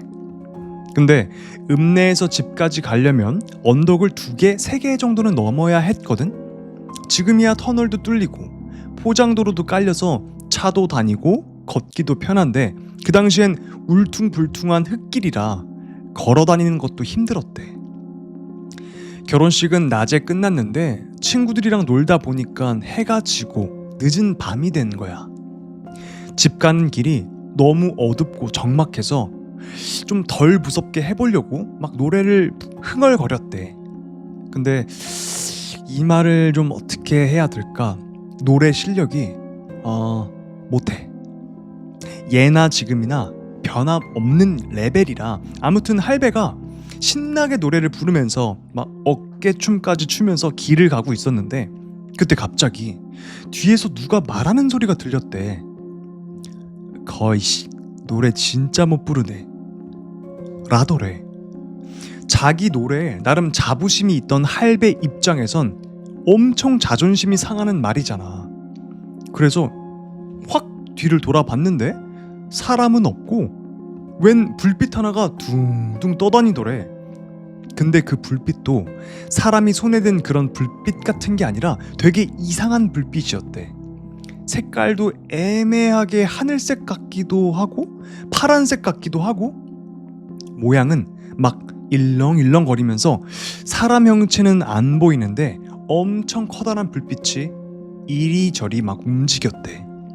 그 불빛이 할배 주위를 뱅글뱅글 돌면서 또 말을 걸더래. 노래도 못하는 게 내가 불러도 그거보단 잘 부르겠다. 입 닫고 내려가. 시끄러우니까. 이러면서 막 툴툴 대더래. 할아버지는 저게 도깨비구나 싶어서 도망가려고 했는데 그 불빛이 훅 할배 앞으로 와서는 너 손에 든 거 뭐야? 그거 술이지? 술 맞지? 하면서 술병을 흔들더래. 할배가 겁먹어서 막 달달 떨면서 막 고개를 끄덕였는데 그것이 갑자기 호탕하게 웃었대. 그 왜 진짜 만화에서 나오는 막 같은 웃음 있잖아. 그런 웃음을 막 호탕하게 하더니 말하더래. 그렇게 무서워하지 마.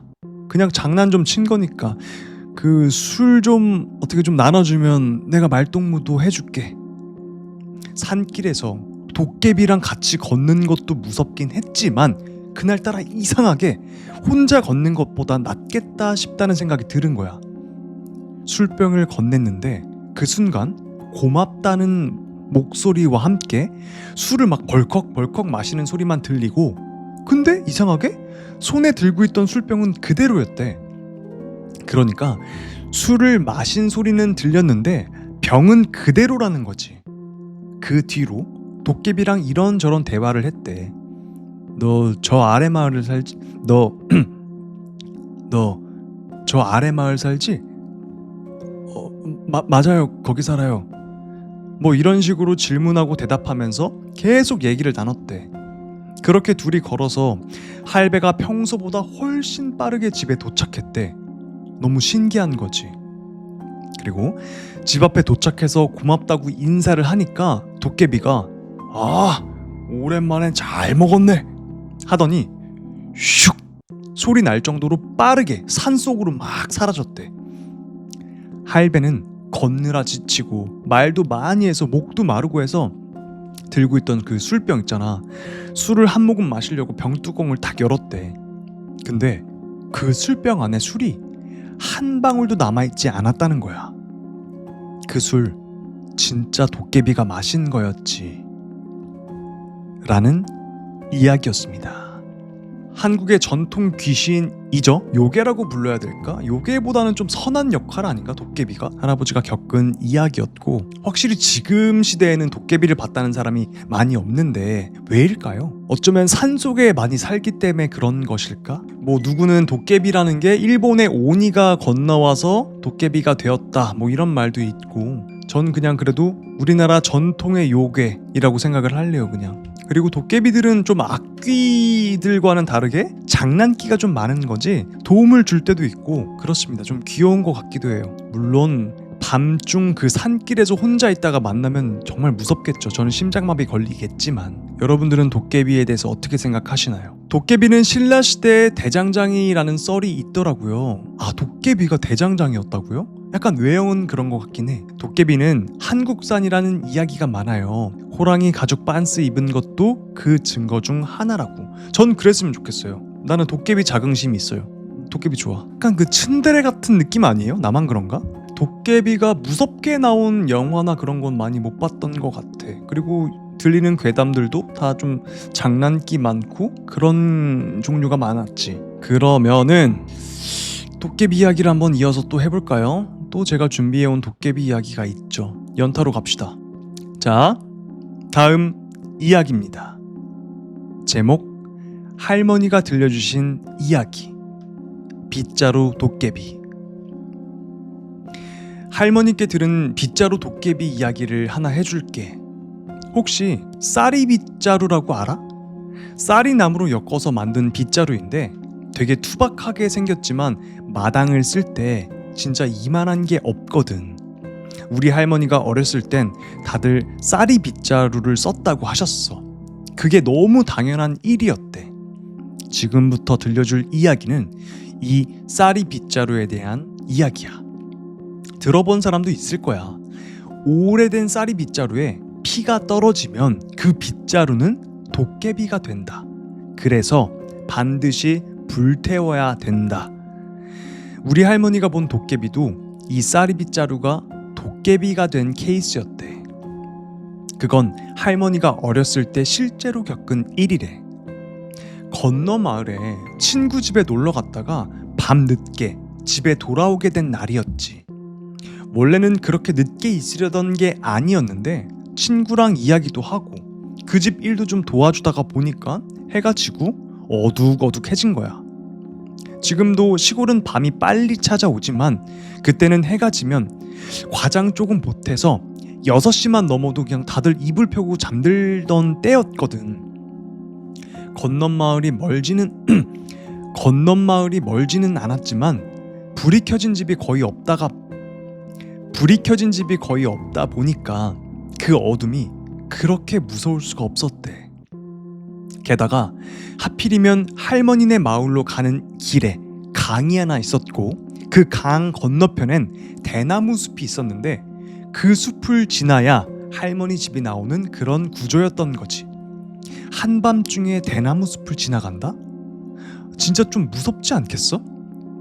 원래는 친구 집에서 자고 가려고 했대.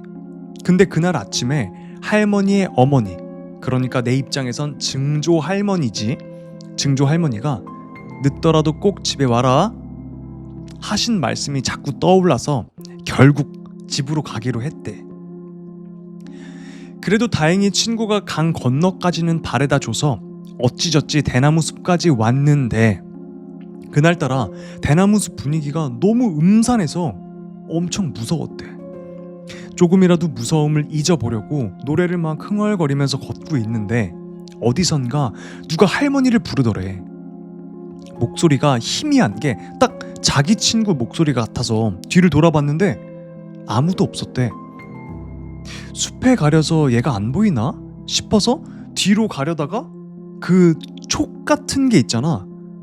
욕 아니에요. 촉. 뭔가 이상하다 싶은 그런 느낌. 이상한 소리들을 전부 무시하고 빠른 걸음으로 걸었대. 그러다 한참 걷는데 또 누가 부르더래. 이번엔 조금 더 강하게. 순자야. 그런데 이번 목소리는 이상하게 섬뜩했대. 무슨 애처로운 느낌인데 되게 가늘고 길게 짜내는 듯한 소리? 불쌍해서 다시 돌아봤지만 또 아무도 없더래.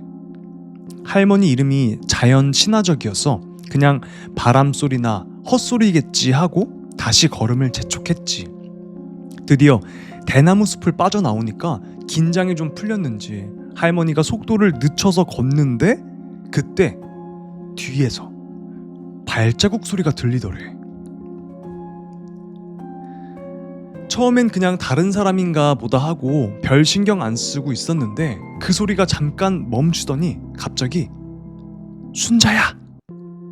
정확하고 또렷하게 그렇게 부르더래. 이번엔 절대 잘못 들을 수가 없는 수준. 깜짝 놀라서 확 돌아본 할머니는 사람이 아니라 검은 형체, 그림자를 봤대. 근데 그 그림자가 좀 작았대. 꼬마애 정도 되는 한 그림자? 달빛에 비친 정도의 크기라고 해야 될까? 소리는 계속 들려오는데 모습은 없고 작은 그림자만 보이니까 막 무섭잖아. 그제야 할머니가 이건 확실하게 이상하다 느껴서 더욱더 빨리 걷기 시작했대. 이제 집까지 5분도 안 남았겠다 싶어서 슬슬 막 달리기 시작했는데 그때 또 들려온 목소리. 들리면서 왜 무시해? 그 목소리가 증조 할머니 목소리랑 똑 닮아서 무심코 딱 뒤돌아봤는데 이번에도 그림자만 있었고 그 그림자가 아까보다 더 커졌대. 거의 할머니만 한 키로. 발음이 왜 이렇게 안 되지? 거의 할머니만한 키로.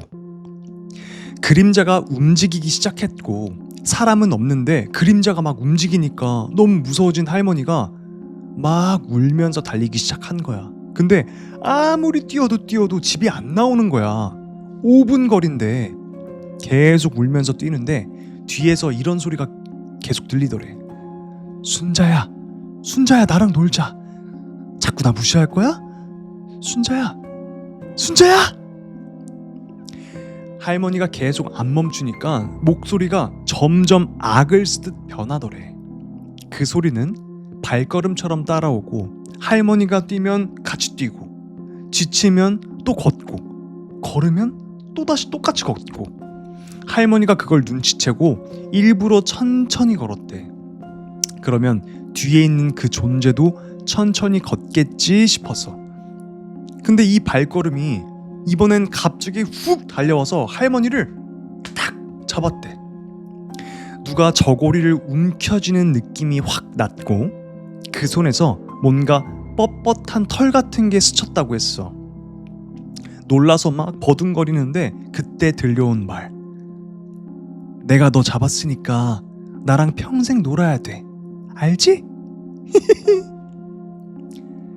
할머니는 너무 무서워서 싫어 하면서 막 악을 쓰고 울다가 결국 그 자리에서 기절했대. 실신, 탈진 뭐 그런 거였겠지? 정신 차리고 일어나 보니까 집 앞이었대. 근데 그 옆에 할머니네 집에서 쓰던 쌀이 빗자루 있잖아. 그게 놓여져 있는 거야. 이상해서 발로 이렇게 툭툭 차봤는데 그 빗자루 손잡이에 피가 엄청 묻어 있었대. 할머니가 덧붙여 주신 말이 있는데 그 쌀이 빗자루는 할머니가 처음 만든 거였고 그 피는 증조 할머니가 닭을 잡다가 팔을 살짝 베인 거야. 근데 피가 생각보다 많이 나와서 그때 빗자루에 묻었던 거야. 그래서 할머니는 그 빗자루 도깨비가 심심해서 자기를 만든 사람한테 찾아온 게 아닐까 싶었다고 말씀하셨어. 신기하지? 아, 그리고 집에 있는 빗자루 거꾸로 걸지 마 라는 이야기였습니다. 이번 이야기도 할머니가 들려주신 도깨비의 이야기였죠. 그러니까 여기서도 도깨비들은 처음에는 막 겁을 주지만 결국은 놀아달라는 그런 느낌 아닐까요? 왠지 좀 강아지 같고 그런 느낌 아닌가? 강아지라고 말하면 좀 실례일 수도 있겠다. 평생 놀아주기권 맞죠? 순자의 거부권. 저 말이 갑자기 왜 이렇게 웃기냐? 순자의 거부권. 싫어! 아, 근데 요즘에는 좀 그런 게 없겠다. 그런 말 있잖아요. 빗자루를 거꾸로 걸면 그게 도깨비가 된다. 귀신이 된다. 저는 로봇 청소기를 쓰고 여러분들도 다 전기로 쓰시는 분이 많을 테니까 도깨비가 그래서 더 많이 없어졌나 봐요. 뭐 로봇 청소기를 거꾸로 걸 수는 없으니까. 신난다님, 도깨비 자체는 한국산 요괴가 맞는데 신라인들이 페르시아인 대장장이를 까비라고 불렀다는 썰이 유력하다고. 자료도 거의 없긴 한데 반투명 인간으로 그려진 조선시대 그림이 남아있더라고요. 그래요? 이것도 신기한 이야기다. 도깨비가 아니고 돛가비 그리고 페르시아인이었다. 그러면 그 당시에 어쨌든 동양인들보다는 체구가 컸을 거 아니에요. 피부도 좀 검붉었을 것이고, 그러니까 도깨비의 지금 외형처럼 보였을 수도 있겠네요. 막 털도 수북했을 거 아니야. 우리나라 사람 가슴 털 없는 애 막 가슴 털 막 이렇게 이혁재처럼 있고, 그래서 돛가비 이러다가 그게 도깨비가 되었다. 이게 약간 정설인 것 같기도 하고. 도깨비도 실업시대죠. 맞죠? 없죠? 빗자루가 군대 가야만 있죠. 저 때까지만 해도 군대에서 눈이 막 오면은 그 쌀이 빗자루로 막 치웠어요. 근데 치워도 왜 이렇게 많이 와? 그러니까 우리들은 도심 속에서 살 때 항상 치워주시는 분들이 있었기 때문에 우리는 못 느꼈잖아요. 근데 군대를 내가 딱 가니까 103년 만에 무슨 뭐 눈이 많이 왔다 그랬나? 그때가 딱 걸린 거야. 제가 가평에서 군 복무했었거든요. 제가 진짜 좋아해요, 눈을. 근데 치워도 계속 쌓이는 거야. 진짜 솔직히 도깨비보다 전 눈이 더 무서웠어요. 재즈님, 도깨비가 귀신과 다른 게 방망이, 철퇴, 몽둥이를 들고 있다는 점. 그러니까 그 페르시아인, 조선에 왔던 페르시아인 대장장이들은 망치 뭐 그런 걸 들고 있었겠죠. 그런 게 맞을 수 있겠다. 진짜 다시 생각해도 돛가비. 유래가 그랬구만. 자, 다음 이야기 한번 가볼까요? 자, 다음 이야기입니다. 제목 환자복 남자. 내가 고등학생 때 우리 집은 아파트 맨 꼭대기층에 살았어. 보통 아파트는 엘리베이터를 기준으로 양쪽에 집이 있잖아. 근데 우리 집은 좀 특이하게 옥상층이었기 때문에 왼쪽엔 우리 집, 오른쪽엔 옥상으로 올라가는 문이 있었어. 그날도 평소처럼 저녁을 먹고 가족들이랑 거실에서 TV를 보고 있었지. 원래 우리 집은 잠자기 전에 문단속을 하거든? 근데 그날은 이상하게 할머니가 저녁 먹고 나서 갑자기 기분이 좀 이상하다? 하면서 평소보다 일찍 현관문을 잠그신 거야. 그때는 그냥 넘겼는데 지금 생각하면 그게 진짜 아무튼 한참 드라마를 보면서 웃고 떠들고 있는데 갑자기 문 밖에서 인기척이 들리는 거야. 그때가 대충 9시 반쯤? 학원 갔다 온 동생인가 싶어서 신경 안 썼는데 그 순간 문고리를 탈칵탈칵 돌리는 소리가 들리는 거야.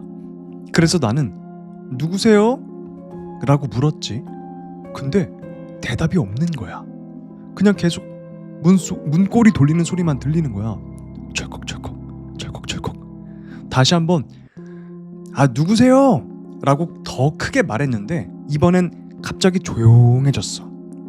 한 5초쯤 정적이 흐르다가 갑자기 쾅쾅쾅 하면서 문을 세게 두드리는 소리가 들려왔고, 동시에 문고리를 마구잡이로 잡아당기고 문 전체를 흔드는 소리가 난 거야. 진짜 문이 들썩거릴 정도로 세게 두드리더라고. 막 쾅쾅 철컥철컥 쾅쾅. 놀란 아빠랑 나는 집안에 있던 야구방망이를 들고 문 앞으로 갔어. 근데 문 앞에 다가가자마자 또다시 조용해진 거야. 마치 처음부터 아무 일 없던 것처럼. 현관문에 그 작은 구멍 있잖아. 거기로 밖을 이렇게 살펴봤는데 아무도 안 보이는 거야. 그래서 조심스럽게 문을 열어봤지. 밖엔 정말 아무도 없었고 오른쪽에 있는 옥상 문이 열려 있었어. 우린 곧장 옥상으로 올라갔고 거기서 본 건 진짜 충격이었어. 슬리퍼 한 켠엔 가지런히 슬리퍼 한 켤레가 가지런히 정리되어 있었고 그 위에 안경이 올려져 있었어. 뭔가 느낌이 이상해서 옥상 난간 밖으로 몸을 이렇게 내밀고 아래를 탁 내려다 봤거든. 깜깜해서 잘 보이진 않았지만 사람 형체가 보이는 거야. 분명히 누군가가 아래에 쓰러져 있었어. 내가 태어나서 처음 보는 시체였어. 너무 놀라서 내려가 볼 엄두도 못 내고 곧바로 경찰이랑 119에 신고를 했지. 조금 뒤에 경찰이 도착해서 조사를 시작했는데 경찰이 말하길 그 사람은 환자복을 입고 있었고 손엔 칼을 들고 있었다는 거야. 그 말을 듣는 순간 진짜 온몸에 소름이 쫙 끼치고 등줄기로 식은땀이 막 줄줄 흘러내렸어. 생각해봐.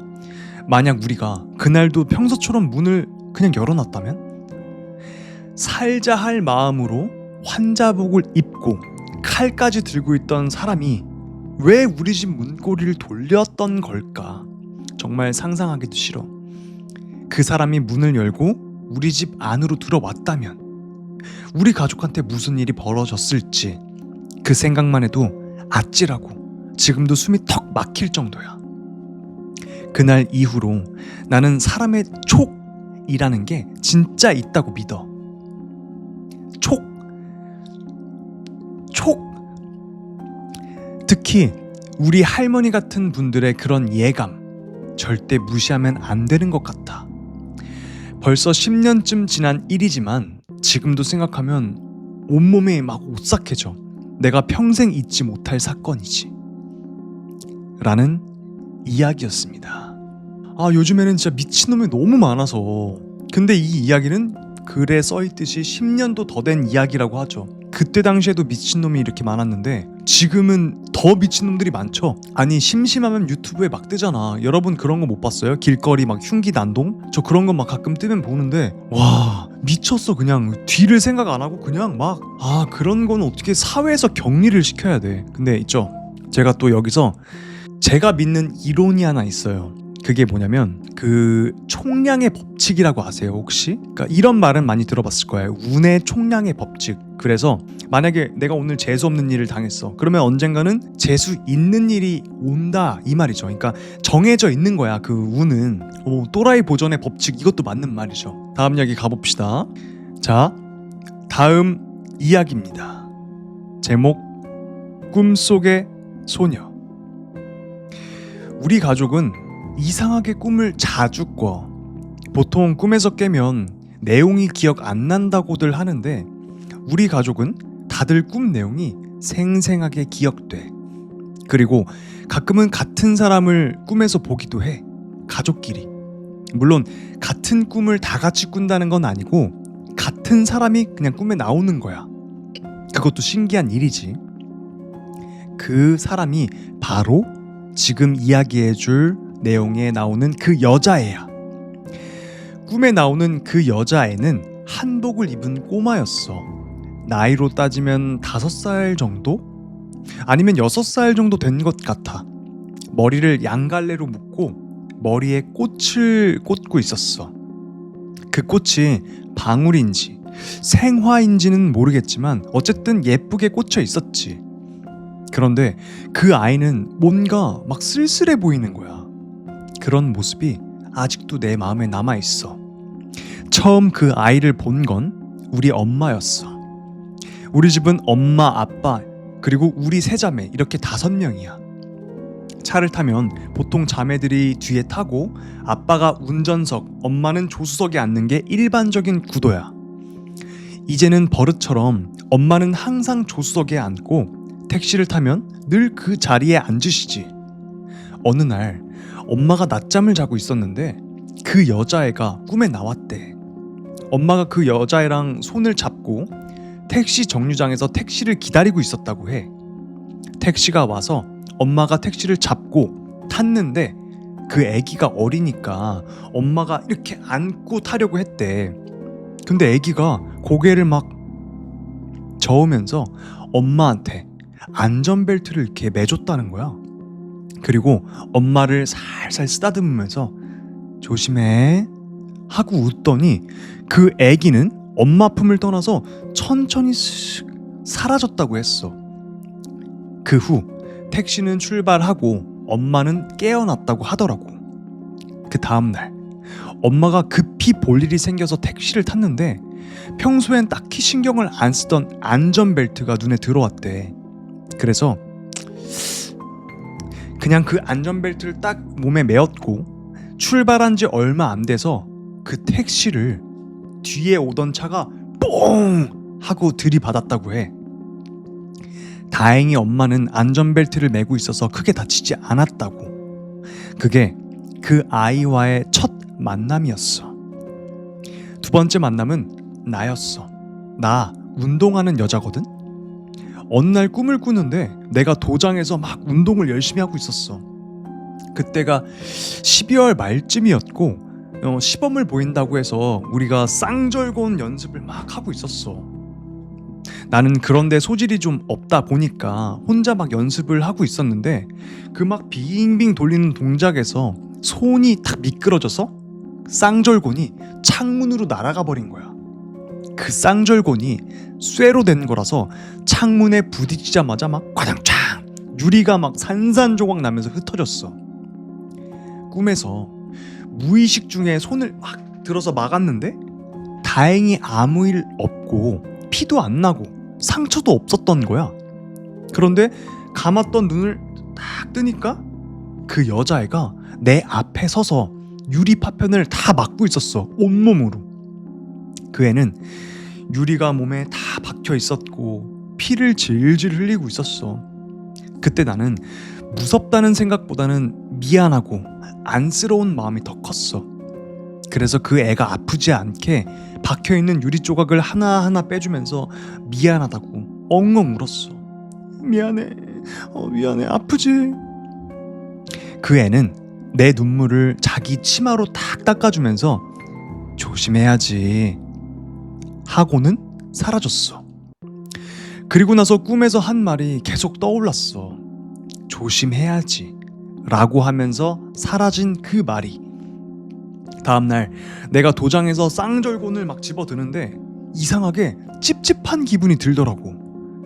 그래서 꿈에서 그 애가 말한 대로 조심하라는 의미 같아서 그걸 내려두고 플라스틱으로 만들어진 쌍절곤을 집어들었어. 그리고 연습을 막 하다가 손이 진짜로 미끄러져서 쌍절곤이 창문으로 날아갔어. 꿈이랑 똑같이 말이야. 다행히 플라스틱이어서 유리에 기스가 좀 난 정도였지만 만약에 꿈처럼 그게 쇠 쌍절곤이었다면 정말 큰일이 날 뻔했던 거지. 이 외에도 내 동생이나 아빠가 꾼 꿈도 많지만 이건 너무 길어져서 생략할게. 그 중에서 중요한 것만 말해줄게. 내 동생은 이 여자의 덕분에 배를 타지 않아서 살았고 우리 아빠는 산에서 길을 잃었는데도 살아 돌아왔어. 우리 가족은 이 여자애가 누굴까? 대체 누굴까? 계속 고민했지만 답이 안 나오는 거야. 그러던 어느 날 할머니께서 얘기를 해주셨어. 그때 비로소 정체를 알게 됐지. 우리 할머니 6.25 때 북쪽에서 피난 오신 피난민이었어.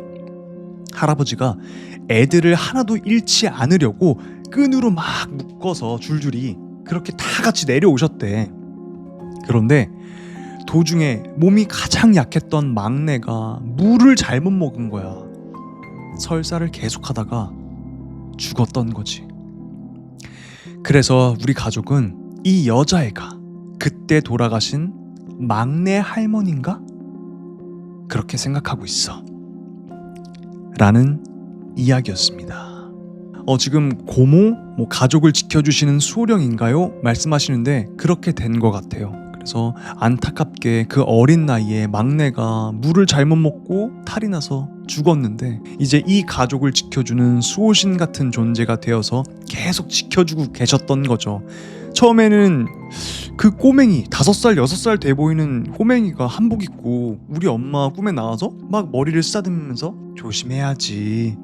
뭐지? 애늙은인가 싶었는데 결국 마지막 이야기를 딱 듣고 보니까 너무 좀 뭉클한 거죠. 죽어서까지 가족을 위해서 가족을 지켜주는 수호신이 된 거죠. 맞아요. 채팅하는 고양이님이 말씀해주신 제사를 잘 지내줘야 됩니다. 그렇게 고마우신 분들은 진짜 진심으로 우러나와서 잘 지내주고 계실 것 같아요. 이 이야기를 할머니께 들은 이후로. 그쵸? 근데 우리들도 뭐 그런 사연이 없더라도 제사를 지내는 분들은 제사를 좀 진심으로 지내고, 그게 아니신 분들은 마음속으로 기도하고, 그러면 뭐 이승과 저승 다 좋은 일이 생기지 않을까 싶습니다. 어쨌든 우리도 죽으면 가는 곳이잖아요. 그러니까 아니 그 연애 이야기, 곽두필의 연애 간섭 막 해주세요 하는데 제가 좀 바빠서 준비를 못했고요. 할 겁니다. 끝난 거 아니에요. 재밌다고 느꼈기 때문에 저도. 아 맞다, 제가 4층에 살거든요. 보통 저는 올라올 때는 힘들어서 엘리베이터를 타는데 내려갈 때는 답답해가지고 기다리는 게, 그냥 저는 계단으로 내려온단 말이에요. 며칠 전이야. 그 계단에서 딱 문 열고 비상계단으로 딱 내려오는데 뭔가 등골이 오싹한 거예요. 근데 그냥 내가 원래 겁이 많으니까 내가 무서운 상상을 해서 소름이 끼치는 건가 보다 생각을 하고 내려오는데, 갑자기 2층인가? 계단 딱 내려서 꺾는데 2층 그 한가운데 의자가 딱 서 있는 거예요. 의자가 내 쪽을 바라보고, 이 의자가 계단 내려오는데 이런 나무 의자가 이렇게 있는 거야. 내가 계단 이렇게 내려왔는데 그 위에 층서부터 제가 식은땀 막 나고 등줄기에 막 이런 게 돋는 건데, 와 어떻게 할게요. 바로 올라가서 저긴 돌아가지고 엘리베이터로 내려갔어요. 무서워서. 다시는 거기 계단 안 갑니다 저. 아니 그 계단 괴담도 많이 제가 알고 있어가지고, 아니 도로 올라가야죠. 어떻게 거기를 어떻게 내려가요. 누군가가 왜 의자 같은 거 버릴 때 스티커 붙여서 버려야 되잖아요. 그거를 실어가지고 거기다 놓은 느낌이 아니었다니까. 내가 내려가는데 그 나를 정면에서 보고 있었다니까요. 똑바로 서 있는 게 아니라 내 쪽을 바라보고 이렇게. 근데 그날따라 항상 무섭긴 하지만 그날따라 내려가는데 등줄기가 막 식은땀 나고 막 소름 돋았다니까요. 아 진짜로. 그리고 특히나 귀신들이 의자를 좋아한대요. 아 나 미치겠어. 나 다시는 거기 못 가. 그래서 돌아가지고 가야 돼요 저기. 디오라. 디오라 아버지. 아버지 방송해야 되는데 자꾸 앉아. 그럼 앉아봐 일단. 앉아. 디오리 앉아. 진짜. 알았어 앉아. 아버지가 줄게. 템테이션 줄게. 그래 앉아. 여기 앉아야지 주지. 그렇지. 앉아. 앉아. 디오리 앉아. 옳지. 앉아야주지 아버지가. 그렇지. 이제도 먹자. 여러분 그 CU 편의점 1층에 있는데 뭐 사올까요? 추천 좀 한번 해주세요. 방송 끝나고. 막 왕뚜껑이요. 왕뚜껑 좋죠. 못 참지. 왕뚜껑 먹을까? 메론킥이요. 메론킥은 뭐예요? 바나나킥은 들어봤어도 CU 은근히 먹을 만한 게 별로 없던데. 근데 1층에 CU가 딱 있어서 다른 데 가기가 좀 그래요. 무서워. 어두워. 디오리 안녕. 디오리 예쁘다. 누나 형들 감사합니다. 그래 너도 한마디 해. 오, 얘는 말을 해야 되는데 그냥 머리로 받아버리네. 아이고 감사합니다. 그래 너 간식 먹는 거 누나 형들이 다 사주는 거야. 그래 감사합니다. 그래. 디오라 아버지 얘기하잖아. 아우 이리와. 뚱시 어우 이 뚱땡이. 안돼 앉아. 거기 앉아있어. 내가 무슨 말 하려고 했지? 아이 참 제가 무슨 말 하다 말았어요? 너 때문에 그래. 창문 맞아. 여기 앞에 뭔가가 보인다고, 느껴진다고, 스쳐 지나갔다고. 그것도 예사롭지 않은 그 닉네임을 가지신 그 도령님, 예화도령님이 말씀해 주셨거든요. 너무 무서워서 그때부터 창문을 잘 못 보겠는 거야. 어쨌든 여러분들 오늘 제가 준비해온 무서운 이야기는 여기까지고요. 방송 들어주셔서 너무 감사하고, 하여튼 여러분들 너무너무 재밌었습니다. 저도 힐링받고 가는 또 방송이었고요. 늦은 시간까지 방송 봐주셔서 감사하고, 여러분들 다 모두 좋은 꿈 꾸시고 저는 빨리 편집해서 올리도록 하겠습니다. 별일 없으면 우리 토요일날 7시 반에 만나요. 7시나? 알겠습니다. 좋아요 한 번씩만 눌러주시고, 갈 때 구독 한 번씩만 안 해주신 분들 눌러주시고요. 누나 형들 안녕. 그래. 그래. 안녕히 주무세요. 들어갈게요. 잘 자요. 고생하셨습니다. 잘 자요.